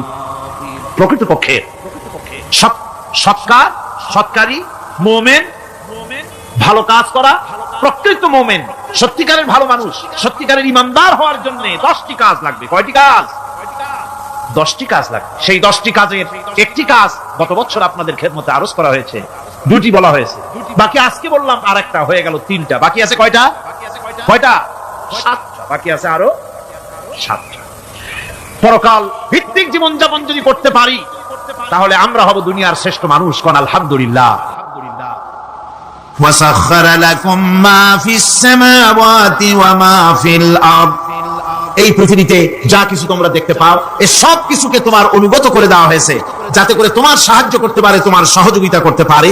এই জন্য আমি সবকিছুকে সৃষ্টি করেছি। সাখারা শব্দের অর্থ হচ্ছে যে আমি সবগুলিকে তোমাদের অনুগত করে দিয়েছি, যাতে করে তোমাদের অনুগত থাকে, অর্থাৎ তোমরা তাদের এই সমস্ত জিনিস দিয়ে তোমরা কাজ নিতে পারো। পানির উপর দিয়ে তোমরা যেন নৌকা চালাতে পারো, স্টিমার চালাতে পারো, পানি অনুগত করা হয়েছে, বাতাসকে অনুগত করা হয়েছে। পৃথিবীর সবকিছুকেই আমি অনুগত করে দিয়েছি তোমাদের, যাতে করে তার দ্বারা তোমরা কাজ নিতে পারো।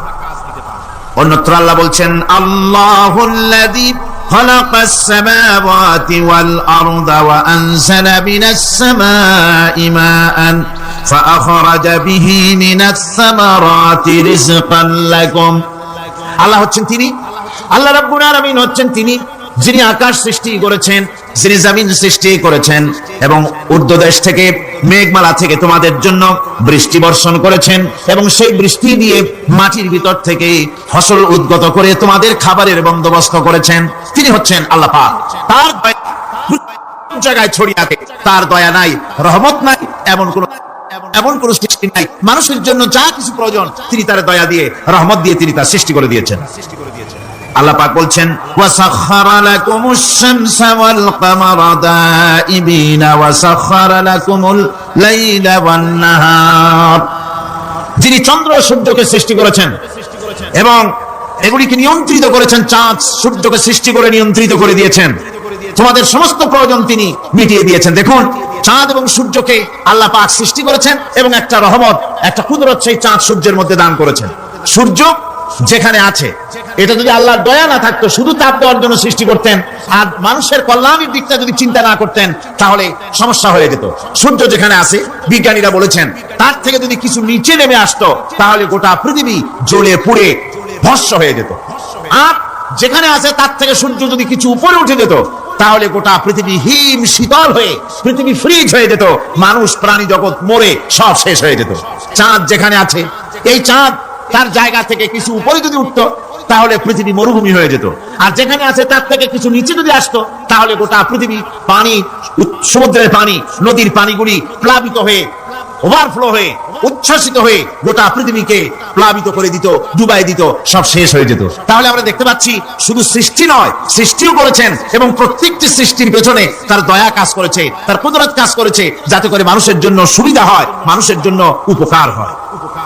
আল্লাহ রাব্বুল আলামিন বলেন কুল কুনু হিজারাতান আও হাদিদা, ও নবী শুনিয়ে দেন, তোমরা যদি মরে গিয়া মাটির সাথে মিশে গিয়া যদি পাথরও হয়ে যাও আর যদি তোমরা লোহাও হয়ে যাও, তারপরেও আল্লাহ রাব্বুল আলামিন তোমাদেরকে জিন্দা করবেন, আবার তোমাদের উঠাবেন।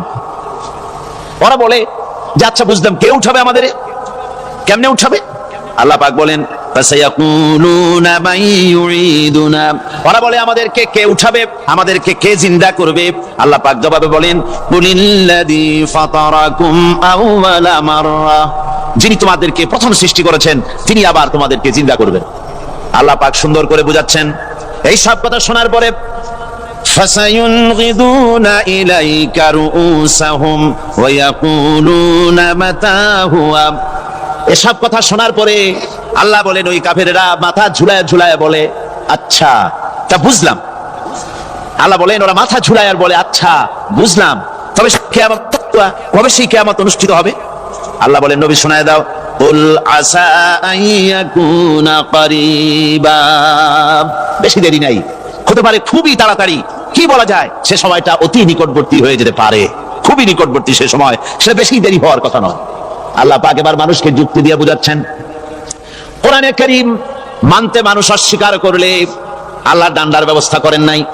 নবীজিকে বলেছেন ইন্নামা আনতা মুযাক্কিরুন লাস্তা আলাইহিম বিমুসাইতির, নবী আপনি একজন উপদেশক, উপদেশ দিয়ে যান, আপনাকে দারোগা করে বানাই নাই লাঠি চার্জ করার জন্য, পিটায় মানুষ হেদায়েত করার দরকার, মানুষকে বুঝান, যুক্তি দিয়ে বুঝান। আল্লাহ নিজে যুক্তি দিচ্ছেন আনতুম আশাদ্দু খালকান আমিস সামাউ বানাহা, ওই কাফেরেরা তোমরা যারা পরকালকে অস্বীকার করো, তোমাদেরকে উঠাইতে পারবো না যারা তোমরা বলছো, তোমাদেরকে সৃষ্টি করা কঠিন না ওই বিশাল আকাশটাকে সৃষ্টি করা কঠিন? ওই বিশাল আকাশটাই তো আমি আল্লাহ সৃষ্টি করেছি, জোরে বলেন সুবহানাল্লাহ।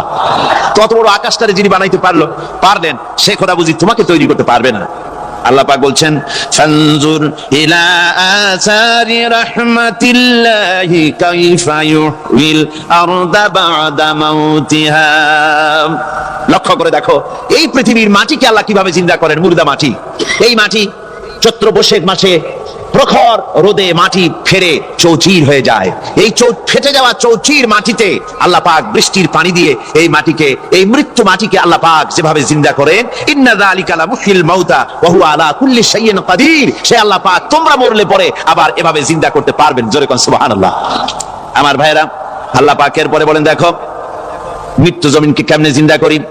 আল্লাহুল্লাযী আরসালার রিয়াহা ফাতুসিরু সাহাবা ফাসুকনাহু ইলা বালাদিন মাইয়িতিন ফাআহইয়ানা বিহিল আরদা বা'দা মাউতিহা কাযালিকান নুশুর। আমি আল্লাহ রাব্বুল আলামিন ওই সমুদ্রের নোনা পানিগুলোকে, সমুদ্রের লবণাক্ত পানিগুলিকে বাষ্পীয় আকারে উত্থিত করে মেঘমালায় পরিণত করি, আর এরপরে বাতাসকে হুকুম করি বাতাস এই মেঘটারে টেনে নিয়ে যাও অমুক জায়গায়। মেঘ চলে এলো, আল্লাহ রাব্বুল আলামিন বলেন মেঘ এবার বিন্দু বিন্দু করে বৃষ্টি বর্ষণ করে দে। আমার হুকুমে ওই পানিগুলি বৃষ্টি হয়ে বিন্দু বিন্দু হয়ে জমিনে পতিত হয়। আল্লাহ বলেন এভাবে করে বৃষ্টির পানি দিয়া মরা জমিনকে জিন্দা করে দিয়া নববধূ গর্ভ ধারণের যেমন প্রস্তুতি নেয়, বৃষ্টির পানি পায়া মরা জমিন তেমন ফসল ধারণের জন্য প্রস্তুতি নিয়ে নেয়। সুবহানাল্লাহ বিহামদি। এইটা যেভাবে আমি করি কাযালিকান নুশুর, এইভাবে করে তোমাদের কি কিয়ামতের দিন আমি জিন্দা করতে পারবো? কেমনে অস্বীকার করো? কাইফা তাকফুরুনা বিল্লাহি ওয়া কুনতুম আমওয়াতান ফাহইয়াকুম সুম্মা ইউমীতুকুম সুম্মা ইলাইহি তুরজাউন। কি করে তুমি আমাকে, আমি আল্লাহকে অস্বীকার করো? কুনতুম আমওয়াতান, তুমি ছিলে নিষ্প্রাণ, ফাহইয়াকুম, এরপরে আমি তোমাকে জিন্দা করলাম, সুম্মা ইউমীতুকুম, এরপরে তোমাকে আমি মৃত্যু করব, সুম্মা ইউহয়িকুম, এরপরে তোমাদের আবার আমি জিন্দা করব, সুম্মা ইলাইহি তুরজাউন, এরপরে তোমাদের সকলকেই আমার কাছে ফিরে আসতে হবে। দেখেন না, আমরা যখন মানুষকে কবরে রাখি, কবরে রাখা তারপরে উপরে মাটি দিয়ে কি বলেন আপনারা? মিনহা খালাকনাকুম, পড়েন মিনহা খালাকনাকুম ওয়া ফিহা নুঈদুকুম ওয়া মিনহা নুখরিজুকুম তারাতান উখরা। এ বান্দা, এই মাটি দিয়া তোরে তৈরি করা হয়েছিল, এই মাটির ভিতরে রেখে গেলাম, আবার এই মাটি থেকে আল্লাহ রাব্বুল আলামিন তোমারে জিন্দা করবেন। কিয়ামতের ময়দানে সকলকে উঠতে হবে সেখানে আল্লাহর দরবারে। আল্লাহ পাক বলছেন বান্দা কেমনে অস্বীকার করো? ইন কুনতুম ফি রাইবিম মিনাল বা'স ফাইন্না খালাকনাকুম মিন তুরাব। পরকালকে যারা অস্বীকার করো, কিয়ামতে উঠতে হবে, এটাকে কিভাবে অস্বীকার করো? চিন্তা করে দেখো, তুমি নিষ্প্রাণ মাটি ছিলে, সেই মাটি দিয়েই আমি তোমাকে তৈরি করেছি। আবার আল্লাহ পাক মানুষকে আরো বুঝান, কিয়ামত আছে, পরকাল হবে, আল্লাহর দরবারে উঠতে হবে। আলাম ইয়াকুনু ফাতাম মিন মানিজ্জিয়ুমনা, তুমি কি মাতৃগর্ভে নিক্ষিপ্ত এক ফোঁটা পানি ছিলে না? সুম্মা কানা আলাকাতান ফাখালাকা ফাসাওয়া, এরপরে তোমাকে মাংসপিণ্ডে, জমাট রক্তে মাংসপিণ্ডে পরিণত করা হলো, এরপরে তোমাকে সুন্দর করে তোমাকে সুগঠিত করা হলো। ফাজআলা মিনহু যাওজাইনি যাকারা ওয়াল উনসা, এরপরে মাতৃগর্ভের ভিতরে আমি এটাকে পুরুষ বানালাম, কন্যা সন্তান অথবা পুত্র সন্তানে পরিণত করলাম। এইটা যে পেরেছে, যিনি পেরেছেন, আলাইসা যালিকা বিকাদিরিন আলা আইয়ুহিয়াল মাউতা, সে আল্লাহর পক্ষে কি সম্ভব নয় যে তোমার মৃত্যুর পরে তিনি আবার জিন্দা করতে পারবেন? কি বলবেন, কি বলেন, সম্ভব না? তিনি পারবেন না? নিশ্চয়ই তিনি আবার কিয়ামতের মাঠে আমাদেরকে হাজির করতে পারবেন, এতে কোনো সন্দেহ নাই। আল্লাহ পাক সেই জন্য এখানে বলতেছেন যে ওরা বাল কাযযাবু বিসসাম, ওরা আসলেই পরে কালকে অস্বীকার করেছে। আপনি যে নবী, এতে কোনো সন্দেহ নাই। আপনি খানা খান, আপনি বাজারে যান, এটাই মূল আপত্তির বিষয় না। মূল কথা হলো তারা পরকালকে অস্বীকার করেছে। আল্লাহ পাক বলেন ওয়া আন্নাস সাআতা আতিয়াতুন লা রাইবা ফিহা, অবশ্যই সে সময় আসবে, সে কিয়ামত আসবেই, এতে কোনো সন্দেহ নাই। ওয়া আন্নাল্লাহা ইয়াবআসু মান ফিল কুবুর, আর আল্লাহ পাক তিনি কবরের মধ্যে অন্তর্হিত যা কিছু আছে সবাইকে কিয়ামতের দিন আল্লাহ পাক ময়দানে উঠাবেন। কিয়ামতে আল্লাহর দরবারে সকলকে হাজির হতে হবে। আমার বন্ধুগণ, আল্লাহ পাক বলেন ওয়া লাকাদ খালাকনাল ইনসানা মিন সুলালাতিন মিন তিন, লক্ষ্য করো, তুমি ছিলে মাটির নির্যাস থেকে, তোমাকে তৈরি করা হয়েছে। শুধু মাটির নির্যাস থেকে তোমাকে কোনো মডেল ছাড়া, কোনো ধরনের আদর্শ ছাড়া, কোনো ধরনের নমুনা ছাড়া তোমাকে সৃষ্টি করা হলো। সুম্মা জাআলনাহু নুতফাতান ফি করারিম মাকিন, এরপরে মাতৃগর্ভের একটা একটা অত্যন্ত সুরক্ষিত জায়গায় তোমাকে সংরক্ষণ করা হয়েছিল। সুম্মা খালাকনান নুতফাতা আলাকাতান ফাখালাকনাল আলাকাতা মুদগাম, রক্তপিণ্ডকে নাপাক পানিকে জমাট রক্ত করেছি, জমাট রক্তকে আমি আবার গোশত পিণ্ডে পরিণত করেছি।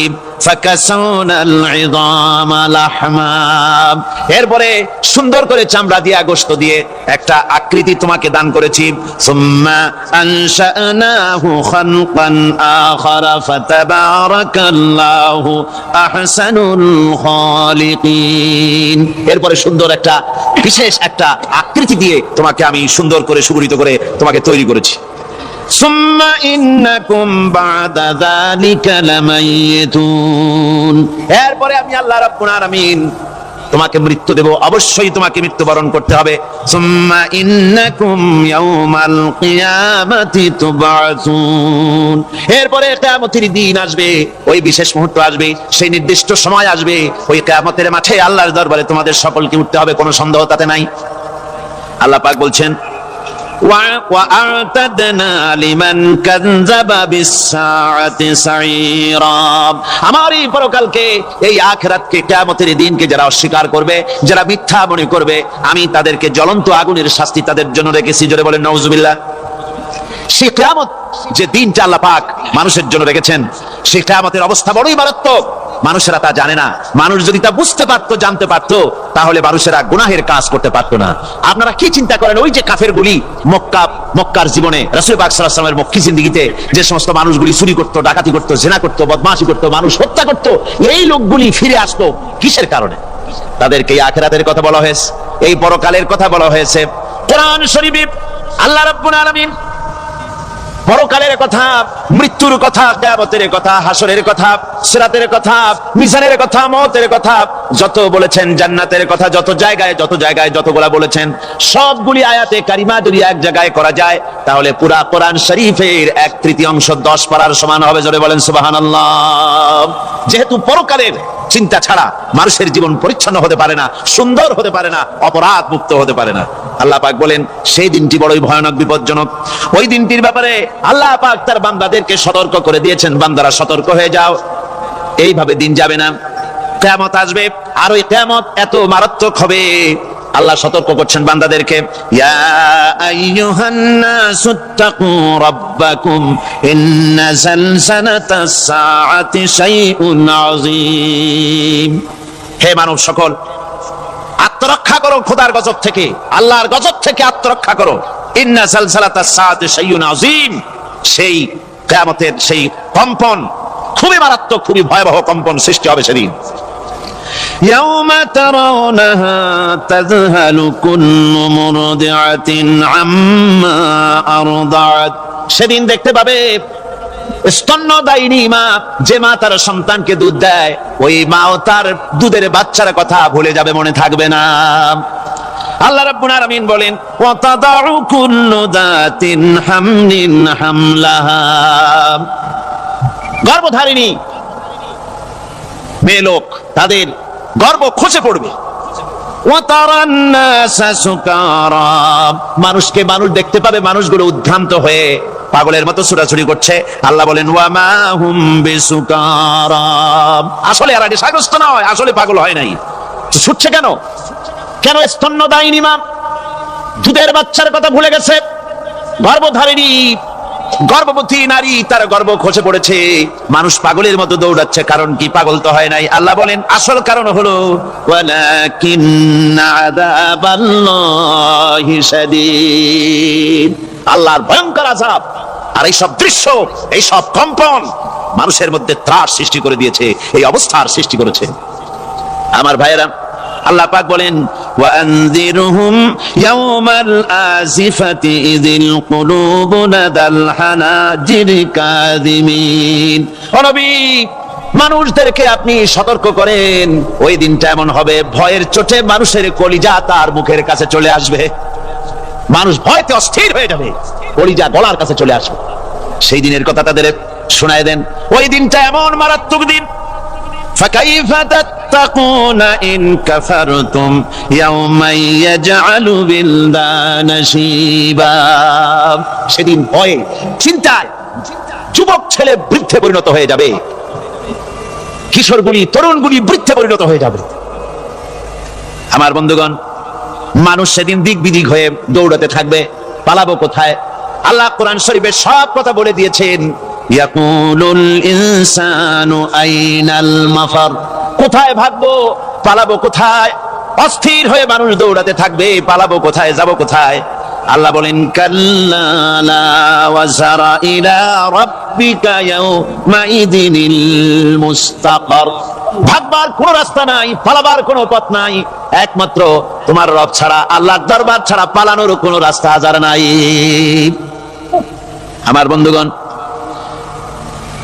এই কঠিন সময়, এই কঠিন দিনে, পরকালের এই দিনে, কিয়ামতের এই মারাত্মক অবস্থায় সকলকে উঠতে হবে। আল্লাহ পাক বলেন এরপরে কিয়ামত অনুষ্ঠিত হয়ে যাবে।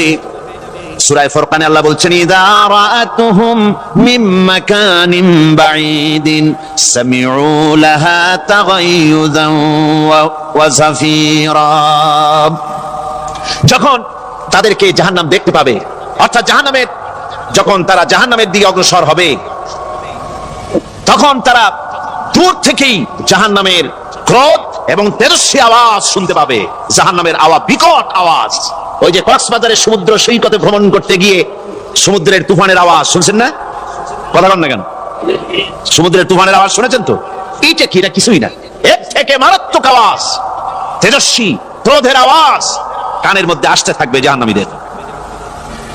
আল্লাহ রাব্বুল আলামিন বলেন وَإِذَا أُلْقُوا مِنْهَا مَكَانًا ضَيِّقًا مُقَرَّنِينَ دَعَوْا هُنَالِكَ ثُبُورًا, যখন তাদেরকে হাত পা বেঁধে এই জাহান্নামের কোন সংকীর্ণ জায়গায় ফেলে দেওয়া হবে, তখন দাও হুনালিকা সুবুরা, তারা তখন নিজেদের ধ্বংস এবং মৃত্যু কামনা করবে। আল্লাহ বলেন লা তাদউল ইয়াউমা সুবুরান ওয়াহিদান ওয়াদউ সুবুরান কাসীরা, আজকে এক মৃত্যু দেখো না, অসংখ্য মউত ডাকো। আজকে মউত আর তোমাদের আসবে না, অসংখ্যবার ডাকলেও মউত তোমাদের আসবে না। এই যে জাহান্নাম, যে জাহান্নামের দিকে তাদের নিয়ে যাওয়া হবে, আল্লাহকে অস্বীকার করলে, নবীকে অস্বীকার করলে, ইসলামকে অস্বীকার করলে, আল্লাহর নবীর নবুয়তকে অস্বীকার করলে তাদের জায়গা হবে জাহান্নাম। আর সে জাহান্নাম এত মারাত্মক, এত কঠিন জায়গা, যে জায়গা সম্পর্কে আল্লাহ পাক বলছেন ইন্নাহু মাইয়াতি রাব্বাহু মুজরিমান ফাইন্না লাহু জাহান্নামা লা ইয়ামুতু ফিহা ওয়া লা ইয়াহইয়া, অপরাধী হয়ে যে লোক আল্লাহর দরবারে উপস্থিত হবে তার জন্য জাহান্নাম হবে, জাহান্নামে আল্লাহ দিবেন। আর ওই জাহান্নামে যখন লোকটা পড়ে যাবে, জাহান্নামের অবস্থা এমন হবে লা ইয়ামুতু ফিহা ওয়া লা ইয়াহইয়া, সে বাঁচবেও না মরবেও না, জীবন মৃত্যু একটা অবস্থা সৃষ্টি হবে। ওই জাহান্নামে নারুল্লাহিল মুকাদাতুল্লাতী তাত্তালিউ আলাল আফইদা, জাহান্নামের প্রচন্ড আওয়াজ, এই আগুন উৎক্ষিপ্ত হয়ে তাদের কলিজা পর্যন্ত, অন্তর পর্যন্ত স্পর্শ করবে এই আগুনের তাপ। আর এদের পাহারায় রাখা হবে ইন্নাহা আলাইহিম মুসাদাতুন ফি আমাদিম মুমাদ্দাদা, জাহান্নামীদের পাহারায় রাখা হবে নির্মম, কঠোর ব্যবহার, কর্কশ আওয়াজ, কর্কশ ভাষী এ ধরনের ফেরেশতাদেরকে রাখা হবে তাদের পাহারায়, তারা নিয়োজিত থাকবে। আল্লাহ রাব্বুল আলামিন বলেন, ও দুনিয়ার মানুষ, ইয়া আইয়ুহাল্লাযীনা আমানু কু আনফুসাকুম ওয়া আহলিকুম নারা, ও ঈমানদারেরা, আল্লাহর তো দয়া বেশি বান্দার জন্য। বান্দার উপরে দয়া কার সবচেয়ে বেশি? সবচেয়ে বেশি দয়া হলো বান্দার উপরে আল্লাহর। আল্লাহ চান না যে সে জাহান্নামে যাক, কঠিন জায়গা জাহান্নাম। আল্লাহ বলেন, ও মুমিনেরা, তুমি নিজে আর তোমার পরিবারবর্গকে জাহান্নামের আগুন থেকে রক্ষা করো, আগুন থেকে রক্ষা করো, জাহান্নামের রাস্তা থেকে তাদের ফিরাও। ওই জাহান্নাম, যেই জাহান্নামের ইন্ধন হবে মানুষ আর পাথর, ফিরাও জাহান্নাম থেকে মানুষকে, তোমার সন্তানদেরকে ফিরাও। আজকে যে সব সন্তানের আল্লাহ বলেন তুমি নিজে বাঁচো, আহল আয়ালকে বাঁচাও। যে সব সন্তান তোমার নামাজ নাই, রোজা নাই, আল্লাহ পরকালের চিন্তা নাই, যারা ইসলামকে বিশ্বাস করে না, যারা মনে করে কোরআন হচ্ছে বেহেশত দোজখের কথা শুধু, ওতে কোনো মানুষের অর্থনীতি, সমাজনীতি, রাজনীতির ব্যাপার নাই, মানুষের জীবনের দরকারি জিনিসগুলি সেখানে নাই। সুতরাং আমরা যদি দুনিয়ায় সুখ সমৃদ্ধি পেতে চাই, তাহলে আমাদেরকে মানুষের তৈরি করা মতবাদ মানতে হবে। এইভাবে ছেলেরা যখন মানুষের তৈরিকার মতবাদের দিকে যখন দৌড়ায়, মা বাপ যদি তাদেরকে না ফিরায়, জাহান্নাম থেকে বাঁচাবার জন্য যদি চেষ্টা না করে, কিয়ামতের দিন ওই সন্তানেরা জাহান্নামে যখন জাহান্নামের অর্ডার তাদের হয়ে যাবে, তারা বলবে রব্বানা আরিনাল্লাযাইনি আদাল্লানা, হে আমার প্রভু, কে আমাদেরকে গোমরাহ করে দিল, মিনাল জিন্নি ওয়াল ইনসি, জিনের ভিতর থেকে মানুষের ভিতর থেকে, আমাদের নেতারা, আমাদের মা বাপ, আমাদের মুরব্বী, কারা আমাদেরকে বিভ্রান্ত করলো, তোমার রাস্তা থেকে সরাই দিল, ওরা কই? ওদেরকে নিয়ে আসো। আমাদের কি এই খারাপ রাস্তা থেকে ফিরায় নাই, জাহান্নামের পথে চলেছি, আমাকে ফিরায় নাই। ও আল্লাহ, আজকে জাহান্নামে যাওয়ার আগে ওই মা বাপ আর মুরব্বী আর নেতাগুলি নিয়ে আসো, নাজআলহুমা তাহতা আকদামিনা লিয়াকুনা মিনাল আসফালিন, নিয়ে আসো ওদেরকে পায়ের তলে রেখে তারপরে জাহান্নামে যাব। আমার ভাইরা, যে ছেলে আজকে মানুষের তৈরি করা মতবাদের আন্দোলন করছে, সেকুলারিজম করছে, সোশ্যালিজম করছে, ক্যাপিটালিজম করছে, তারপরে ন্যাশনালিজম করছে, হাজারো মতবাদের দিকে আকৃষ্ট হয়েছে আপনার ছেলে, আপনার স্ত্রী, আপনার বোন, আপনার ভাই, আপনি জেনে শুনে তাদেরকে ফিরাচ্ছেন না, আল্লাহর রাস্তায় আনতেছেন না। কিয়ামতের দিন ওরা পালাইতে যাবে এবং ওদের এই অপরাধের কারণে, ফিরানোর কারণে, সহযোগিতা করার কারণে কিয়ামতের দিন অবস্থা করুণ হয়ে যাবে। এই জন্য আল্লাহ রাব্বুল আলামিন বলছেন, হে বিশ্বাসীরা, আমাকে তোমরা যারা বিশ্বাস করেছো, ঈমান এনেছো, নিজে বাঁচো আর নিজের আহল আয়ালকে জাহান্নামের আগুন থেকে বাঁচাও। ওই জাহান্নাম আলাইহা মালাইকাতুন গিলাদুন শিদাদুন লা ইয়াসুনাল্লাহা মা আমারাহুম ওয়া ইয়াফআলুনা মা ইউমারুন। আল্লাহ রাব্বুল আলামিন বলেন, সেখানে অত্যন্ত কর্কশ, রূঢ় এবং নির্মম স্বভাবের এমন সব ফেরেশতা পরিচালক হিসেবে জাহান্নামে দেওয়া হবে, যারা আল্লাহর নির্দেশের বাইরে কোনো কাজ করে না। তারা সেই সব কাজই করে যা আল্লাহ তাদেরকে হুকুম করেন, তাদেরকে অনুরোধ করে, দরখাস্ত করে, কোন রকম তাদের কাছ থেকে কোনো কৃপা, কোনো করুণা, কোনো মহব্বত কিছুই পাওয়া যাবে না। অত্যন্ত কর্কশ, রূঢ় মেজাজের ফেরেশতা সেখানে পরিচালক হিসেবে দেওয়া হবে। আর ওই জাহান্নামীদেরকে, যারা জাহান্নামে যাবে কিয়ামতের দিন, ফাল্লাযীনা কাফারু কুত্তিআত লাহুম সিয়াবুম মিন নার, আগুন দিয়ে কেটে তাই দিয়ে পোশাক তৈরি করে দেওয়া হবে, আগুনের পোশাক পরিয়ে দেওয়া হবে। আগুনের পোশাক গায়ে পরিয়ে দেওয়ার পরে কুল্লামা নাদিজাত জুলুদুহুম বাদদালনাহুম জুলুদান গায়রাহা, একবার চামড়া পুড়ে যাবে, জাহান্নামের আগুনে চামড়া পুড়ে গলে যাবে, আবার আল্লাহ রাব্বুল আলামিন নতুন করে চামড়া পরিয়ে দিবেন, যাতে করে শাস্তির তীব্রতা অনুভব করতে পারে। জোরে কোন নাউজুবিল্লাহ। আমার ভাইরা, জাহান্নামীরা ক্ষুধার যন্ত্রণায়, তৃষ্ণার যন্ত্রণায় আকাশের দিকে তাকায় থাকবে, উপরের দিকে তাকায় থাকবে, বলবে আরে যদি একটু বৃষ্টি হতো, মেঘ হতো। হঠাৎ করে দেখবে যে উপরে কালো মেঘ হয়ে গেছে, মনে করবে যে এবার বুঝি বৃষ্টি হবে, পানি পান করব। মেঘ তারা দেখতে পেল, মেঘের ভিতর থেকে অল্পক্ষণের ভিতরে গরম পানি পড়বে, এমন গরম পুঁজ, এমন গরম রক্ত পড়বে, যেগুলি পান করলে পরে সঙ্গে সঙ্গে পেটের নাড়ি ভুঁড়ি আর কলিজা পিছনের দরজা দিয়ে সব বেরিয়ে যাবে। নাউজুবিল্লাহি মিন যালিক। আল্লাহ, এই কঠিন অবস্থা থেকে তুমি আমাদেরকে হেফাজত করো। জোরে বলেন আমিন। সবাই বলেন আমিন। আমার ভাইয়েরা, তামসার ব্যাপার নয়। ও যুবক ভাইয়েরা, শিক্ষিত ভাইয়েরা, তামসা করার ব্যাপার না। দুনিয়ায় খেল তামাশা ফুর্তি করার জায়গা না। जगह जी लगाने के लिए ये दुनिया नहीं है, ये इबरत की जा है, तमाशा नहीं है। দুনিয়া উপদেশ গ্রহণ করার জায়গা, খেল তামাশা করার জায়গা না। এই পৃথিবীতে আল্লাহ রাব্বুল আলামিন বলেন, নাফরমানি করলে পরে জাহান্নামে যাবেই, জাহান্নামে যেতে হবে। ওই জাহান্নামীদেরকে কি খেতে দেওয়া হবে? আল্লাহ পাক বলছেন, শোনো, খেতে দেব কি?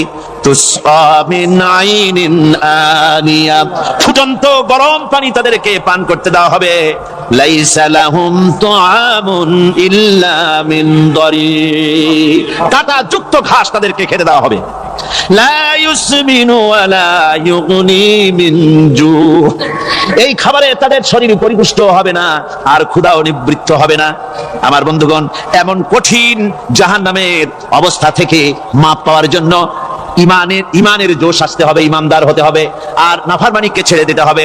জাহান্নামে যখন মানুষদেরকে নিয়ে যাওয়া হবে, জাহান্নামীদেরকে, ইযা উলকু ফিহা সামিউ লাহা শাহীকান ওয়া হিয়া তাফুর, যখনই খোদাদ্রোহীদেরকে জাহান্নামের দিকে নিয়ে যাওয়া হবে, আজ তো খুব মাতবাড়ি, কত ভক্ত আছে, তারপরে কত শক্তি, কত কিছু, কিন্তু আল্লাহর দরবারে যখন হাজির হবে, কোনো শক্তি তখন কাজে লাগবে না, কোনো শক্তি কাজে লাগবে না।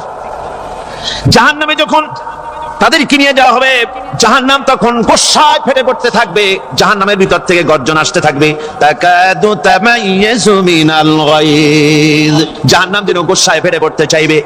কুল্লামা উলকিয়া ফিহা ফাওজুন সাআলাহুম খাজানাতুহা আলাম ইয়াতিকুম নাদির। জাহান্নামের পরিচালক বলবে, ও আল্লাহর বান্দা, কেন আজ জাহান্নামে আসলি, কেন দোজখে আসলি? আলাম ইয়াতিকুম নাদির, তোর কাছে কি কোনো ভীতি প্রদর্শক কেউ যায় নাই? কোন নবীর কথা কি শোনো নাই? কোরআনের কথা কি শোনো নাই? হাদিসের কথা কি শোনো নাই? জাহান্নামে কেন এলি? এত বড় খারাপ জায়গা কেন আসলি? শোনো নাই কি কোনো ভয় দেখানো কেউ কি সব সতর্কবাণী শোনায় নাই? বেঈমানেরা বলবে, ক্বালু বালা ক্বাদ জাআনা নাদির, হ্যাঁ আমাদের কাছে এসেছিল, আমাদের কাছে ভীতি প্রদর্শনকারী এসেছিল। ফাকাযযাবনা ওয়া কুলনা মা নাযালাল্লাহু মিন শাই, এসেছিল কিন্তু আমরা বলেছি বেটা মিথ্যে কথা বলে। জোরে কর নাউজুবিল্লাহ। বেটা মিথ্যে কথা বলে। কিসের বেহেশত কিসের দোজখ? খালি খালি দোজখের একটা ভয় দেখাইয়া দুনিয়ার এই টাটকা সুখগুলি নষ্ট করতে চায় এরা। পয়গম্বরদেরকে এরকম বলেছে, আর আলেমদেরকে যখন কোরআন হাদিস থেকে বলা হয় তখন বলে এরা জানি দোজখের কথা কইতে, দোজখ কিসের আর বেহেশত, সে তো এক অসভ্য উদ্যান। জোরে কর নাউজুবিল্লাহ। এমনি করে তারা তামসা করে। ওরা বলবে আমরা এসেছিল ভীতি প্রদর্শনকারী, আমরা মিথ্যে মনে করেছি, বলেছি ওরা মিথ্যে কথা, আর বলেছি আল্লাহ এই ধরনের কিছু নাজিল করেন নাই। জাহান্নামীরা বলবে, ওয়াকালু লাউ কুন্না নাসমাউ আও নাকিলু মা কুন্না ফি আসহাবিস সাঈর। আরে লাউ কুন্না নাসমাউ, তার মানে হলো যদি আমরা শুনতাম অর্থাৎ মানতাম, যদি নবীর কথা মানতাম, কোরআনের কথা যদি মানতাম, আর যদি ভালো করে বুঝতাম, মা কুন্না ফি আসহাবিস সাঈর, তাহলে আজকে এই জাহান্নামের কঠিন শাস্তি আমাদের লাভ পেতে হতো না, জাহান্নাম থেকে বেঁচে যেতে পারতাম। কি সর্বনাশ করলাম, বুঝি নাই, যা কিছু শুনেছি মানুষের কথা মতো শয়তানের ওয়াসওয়াসায় পড়ে তো ভুলই করলাম। সেদিন যতই আফসোস করা হোক না কেন, এই আফসোস কোনো কাজে লাগবে না। قل أذلك خير أم جنة الخلد التي وعد المتقون كانت لهم جزاء ومصيرا। আল্লাহ বলছেন এই সব কথা বলার পরে, জাহান্নামের সব শাস্তির কথা শুনাইয়া আল্লাহ বলছেন, বলেন কুল আযালিকা খায়রুন, এই পরিণতি কি ভালো যে জাহান্নামের পরিণতির কথা বলা হলো? তোমরা যে সমস্ত অবাধ্যতা করতেছো, ঈমান আনতেছো না, নবীকে গালাগালি করছো, ইসলাম মানতেছো না, নাফরমানি করছো, এর পরিণতি যা হবে, আযালিকা খায়রুন, এই পরিণতি কি ভালো? আম জান্নাতুল খুলদিল্লাতী উইদাল মুত্তাকুন, অথবা সেই চিরন্তন জান্নাত যার ওয়াদা করেছেন আল্লাহ পাক মুত্তাকিনদের জন্য। কানাত লাহুম জাযাআন ওয়া মাসীরা, যে জান্নাত হবে তাদের কর্মের প্রতিফল, আর এটাই হবে তাদের মহাযাত্রার শেষ মঞ্জিল। সেই জান্নাত, যে জান্নাত আল্লাহ রেখেছেন মুমিনদের জন্য। কাদের জন্য জান্নাত? মুমিনদের জন্য। সেটা এমন জান্নাত হবে, লাহুম ফিহা মা ইয়াশাউনা খালিদিন, যা চাইবে মনের আশা আকাঙ্ক্ষা অনুযায়ী সব পাবে বেহেশতের মধ্যে। খালিদিন, চিরকাল সেখানে থাকবে। কানা আলা রাব্বিকা ওয়াদাম মাসউলা, এটা হচ্ছে তোমার রবের অবশ্য পূরণীয় ওয়াদা। জোরে বলেন সুবহানাল্লাহ।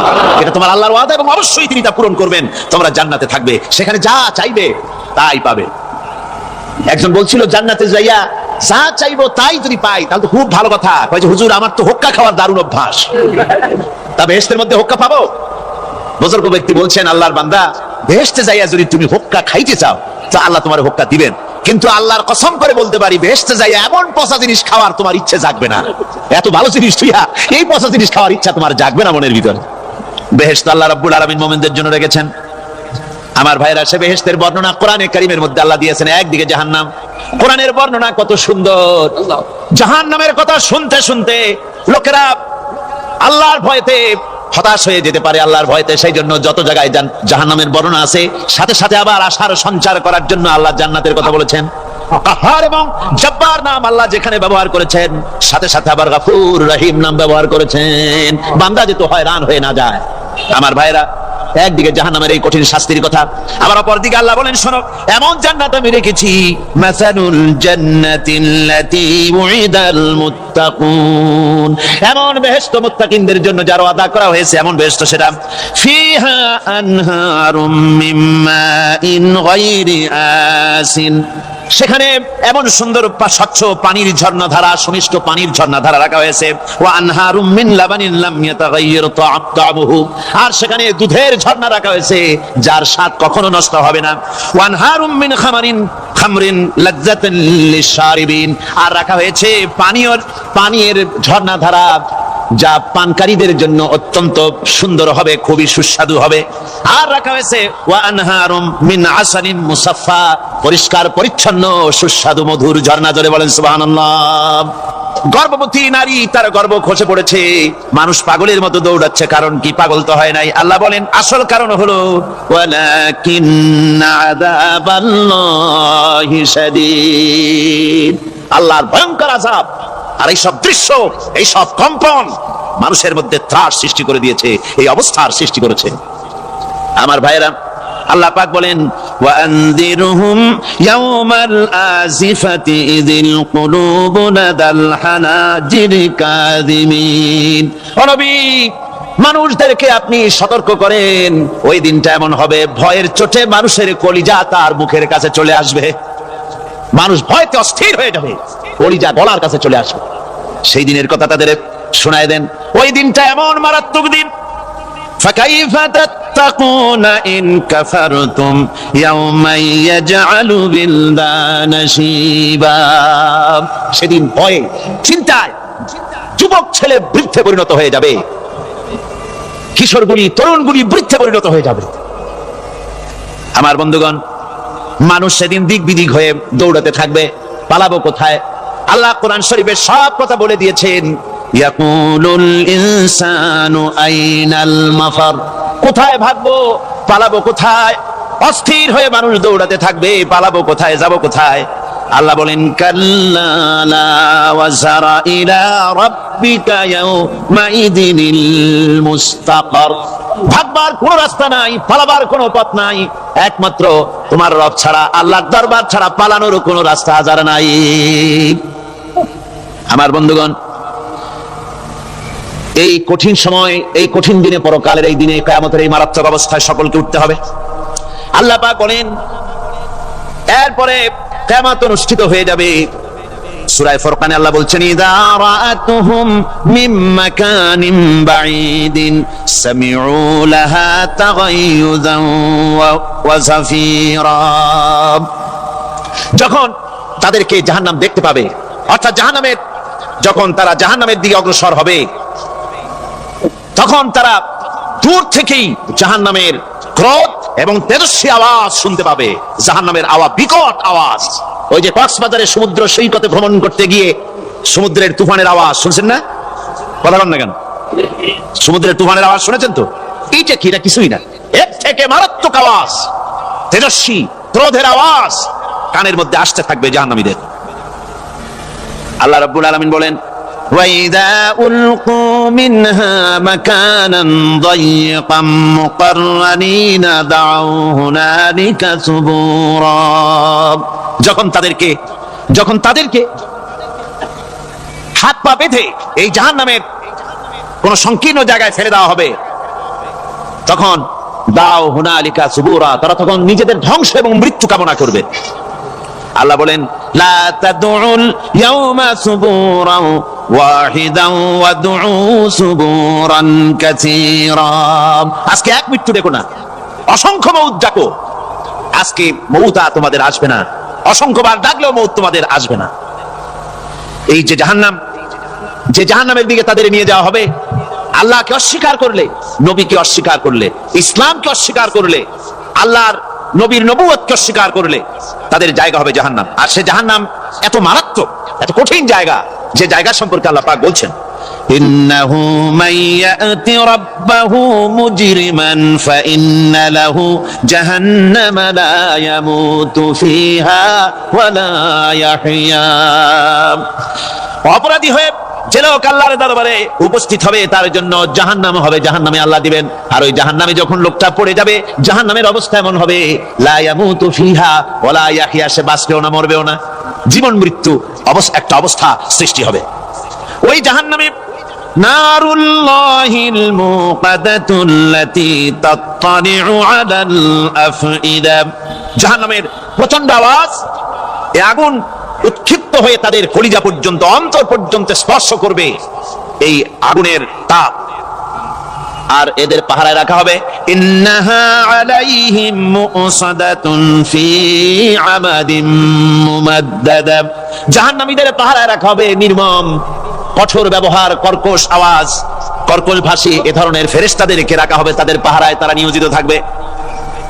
আল্লাহ রাব্বুল আলামিন বলেন, ও দুনিয়ার মানুষ, ইয়া আইয়ুহাল্লাযীনা আমানু কু আনফুসাকুম ওয়া আহলিকুম নারা।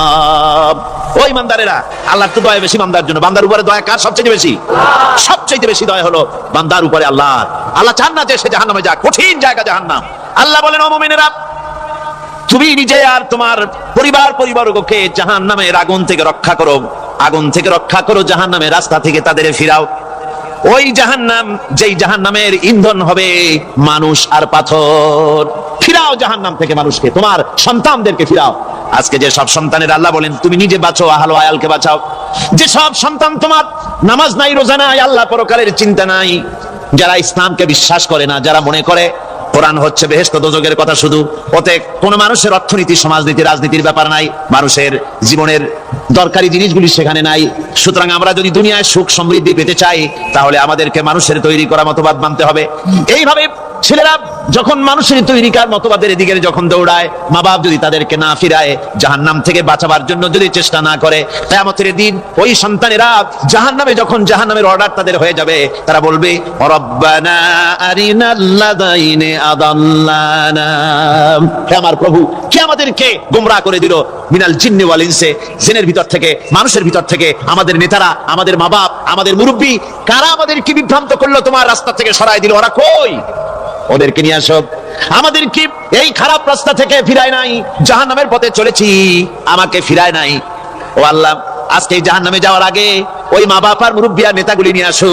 নাজআলহুমা তাহতা আকদামিনা লিয়াকুনা মিনাল আসফালিন। নিয়ে আসো, ওদেরকে পায়ের তলে রেখে তারপরে জাহান্নামে যাব। আমার ভাইরা, যে ছেলে আজকে মানুষের তৈরি করা মতবাদের আন্দোলন করছে, সেকুলারিজম করছে, সোশ্যালিজম করছে, ক্যাপিটালিজম করছে, তারপরে ন্যাশনালিজম করছে, হাজারো মতবাদের দিকে আকৃষ্ট হয়েছে আপনার ছেলে, আপনার স্ত্রী, আপনার বোন, আপনার ভাই, আপনি জেনে শুনে তাদেরকে ফিরাচ্ছেন না, আল্লাহর রাস্তায় আনতেছেন না।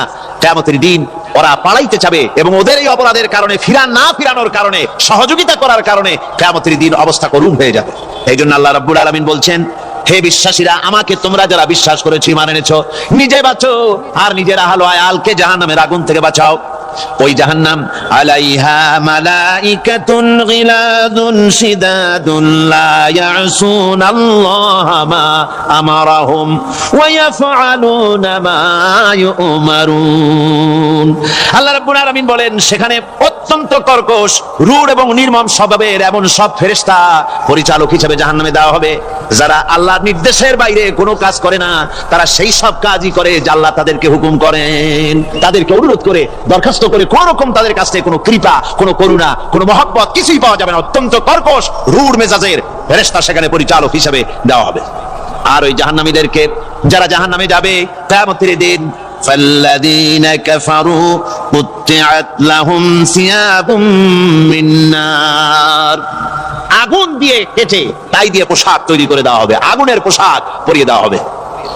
আগুনের পোশাক গায়ে পরিয়ে দেওয়ার পরে কুল্লামা নাদিজাত জুলুদুহুম বাদদালনাহুম জুলুদান গায়রাহা, একবার চামড়া পুড়ে যাবে, জাহান্নামের আগুনে চামড়া পুড়ে গলে যাবে, আবার আল্লাহ রাব্বুল আলামিন নতুন করে চামড়া পরিয়ে দিবেন, যাতে করে শাস্তির তীব্রতা অনুভব করতে পারে। জোরে কোন নাউজুবিল্লাহ। আমার ভাইরা, জাহান্নামীরা ক্ষুধার যন্ত্রণায়, তৃষ্ণার যন্ত্রণায় আকাশের দিকে তাকায় থাকবে, উপরের দিকে তাকায় থাকবে, বলবে, আরে যদি একটু বৃষ্টি হতো, মেঘ হতো। হঠাৎ করে দেখবে যে উপরে কালো মেঘ হয়ে গেছে, মনে করবে যে এবার বুঝি বৃষ্টি হবে, পানি পান করব। মেঘ তারা দেখতে পেল, মেঘের ভিতর থেকে অল্পক্ষণের ভিতরে গরম পানি পড়বে, এমন গরম পুঁজ, এমন গরম রক্ত পড়বে, যেগুলি পান করলে পরে সঙ্গে সঙ্গে পেটের নাড়ি ভুঁড়ি আর কলিজা পিছনের দরজা দিয়ে সব বেরিয়ে যাবে। নাউজুবিল্লাহি মিন যালিক। আল্লাহ, এই কঠিন অবস্থা থেকে তুমি আমাদেরকে হেফাজত করো। জোরে বলেন আমিন। সবাই বলেন আমিন।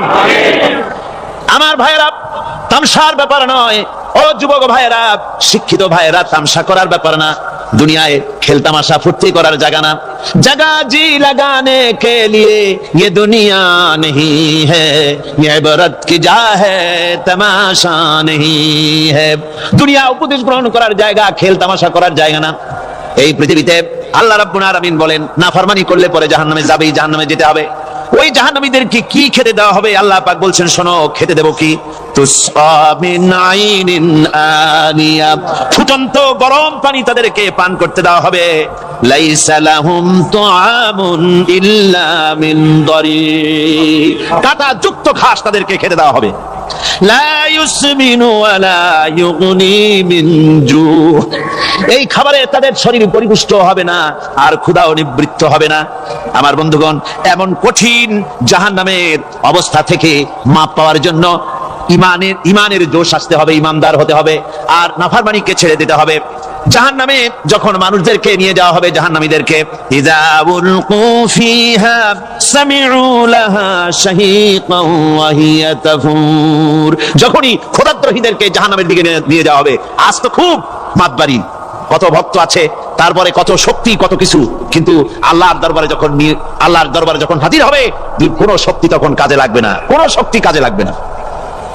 জাহান্নামে যখন তাদেরকে নিয়ে যাওয়া হবে, জাহান্নাম তখন গোসায় ফেটে পড়তে থাকবে, জাহান্নামের ভিতর থেকে গর্জন আসতে থাকবে, তাকাদু তামাইয়াজু মিনাল গায়জ, জাহান্নাম যেন গোসায় ফেটে পড়তে চাইবে। কুল্লামা উলকিয়া ফিহা ফাওজুন সাআলাহুম খাজানাতুহা আলাম ইয়াতিকুম নাদির, জাহান্নামের পরিচালক বলবে, ও আল্লাহর বান্দা, কেন আজ জাহান্নামে আসলি, কেন দোজখে আসলি? আলাম ইয়াতিকুম নাদির, তোর কাছে কি কোনো ভীতি প্রদর্শক কেউ যায় নাই? কোন নবীর কথা কি শোনো নাই? কোরআনের কথা কি শোনো নাই? হাদিসের কথা কি শোনো নাই? জাহান্নামে কেন এলি? এত বড় খারাপ জায়গা কেন আসলি? শোনো নাই কি? কোনো ভয় দেখানো কেউ কি সব সতর্কবাণী শোনায় নাই? বেঈমানেরা বলবে, ক্বালু বানা ক্বাদ জাআনা নাযীর, হ্যাঁ, আমাদের কাছে এসেছিল, আমাদের কাছে ভীতি প্রদর্শনকারী এসেছিল। ফাকাযযাবনা ওয়া কুলনা মা নাযালাল্লাহু মিন শাই, এসেছিল কিন্তু আমরা বলেছি বেটা মিথ্যে কথা বলে। জোরে কর নাউযুবিল্লাহ, বেটা মিথ্যে কথা বলে। কিসের বেহেশত, কিসের দোজখ? খালি খালি দোজখের একটা ভয় দেখাইয়া দুনিয়ার এই টাটকা সুখগুলি নষ্ট করতে চায় এরা। পয়গম্বরদেরকে এরকম বলেছে, আর আলেমদেরকে যখন কোরআন হাদিস থেকে বলা হয় তখন বলে, আরে জানি দোজখের কথা কইতে, দোজখ কিসের? আর বেহেশত সে তো এক অসভ্য উদ্যান। জোরে কর নাউযুবিল্লাহ। এমনি করে তারা তামসা করে। ওরা বলবে, আমরা এসেছিল ভীতি প্রদর্শনকারী, আমরা মিথ্যে মনে করেছি, বলেছি ওরা মিথ্যে কথা, আর বলেছি আল্লাহ এই ধরনের কিছু নাজিল করেন নাই। জাহান্নামীরা বলবে, ওয়াকালু লাউ কুন্না নাসমাউ আও নাকিলু মা কুন্না ফি আসহাবিস সাঈর, আরে লাউ কুন্না নাসমাউ, তার মানে হলো যদি আমরা শুনতাম, অর্থাৎ মানতাম, যদি নবীর কথা মানতাম, কোরআনের কথা যদি মানতাম, আর যদি ভালো করে বুঝতাম, মা কুন্না ফি আসহাবিস সাঈর, তাহলে আজকে এই জাহান্নামের কঠিন শাস্তি আমাদের লাভ পেতে হতো না, জাহান্নাম থেকে বেঁচে যেতে পারতাম। কি সর্বনাশ করলাম, বুঝি নাই, যা কিছু শুনেছি মানুষের কথা মতো শয়তানের ওয়াসওয়াসায় পড়ে তো ভুলই করলাম। সেদিন যতই আফসোস করা হোক না কেন, এই আফসোস কোনো কাজে লাগবে না।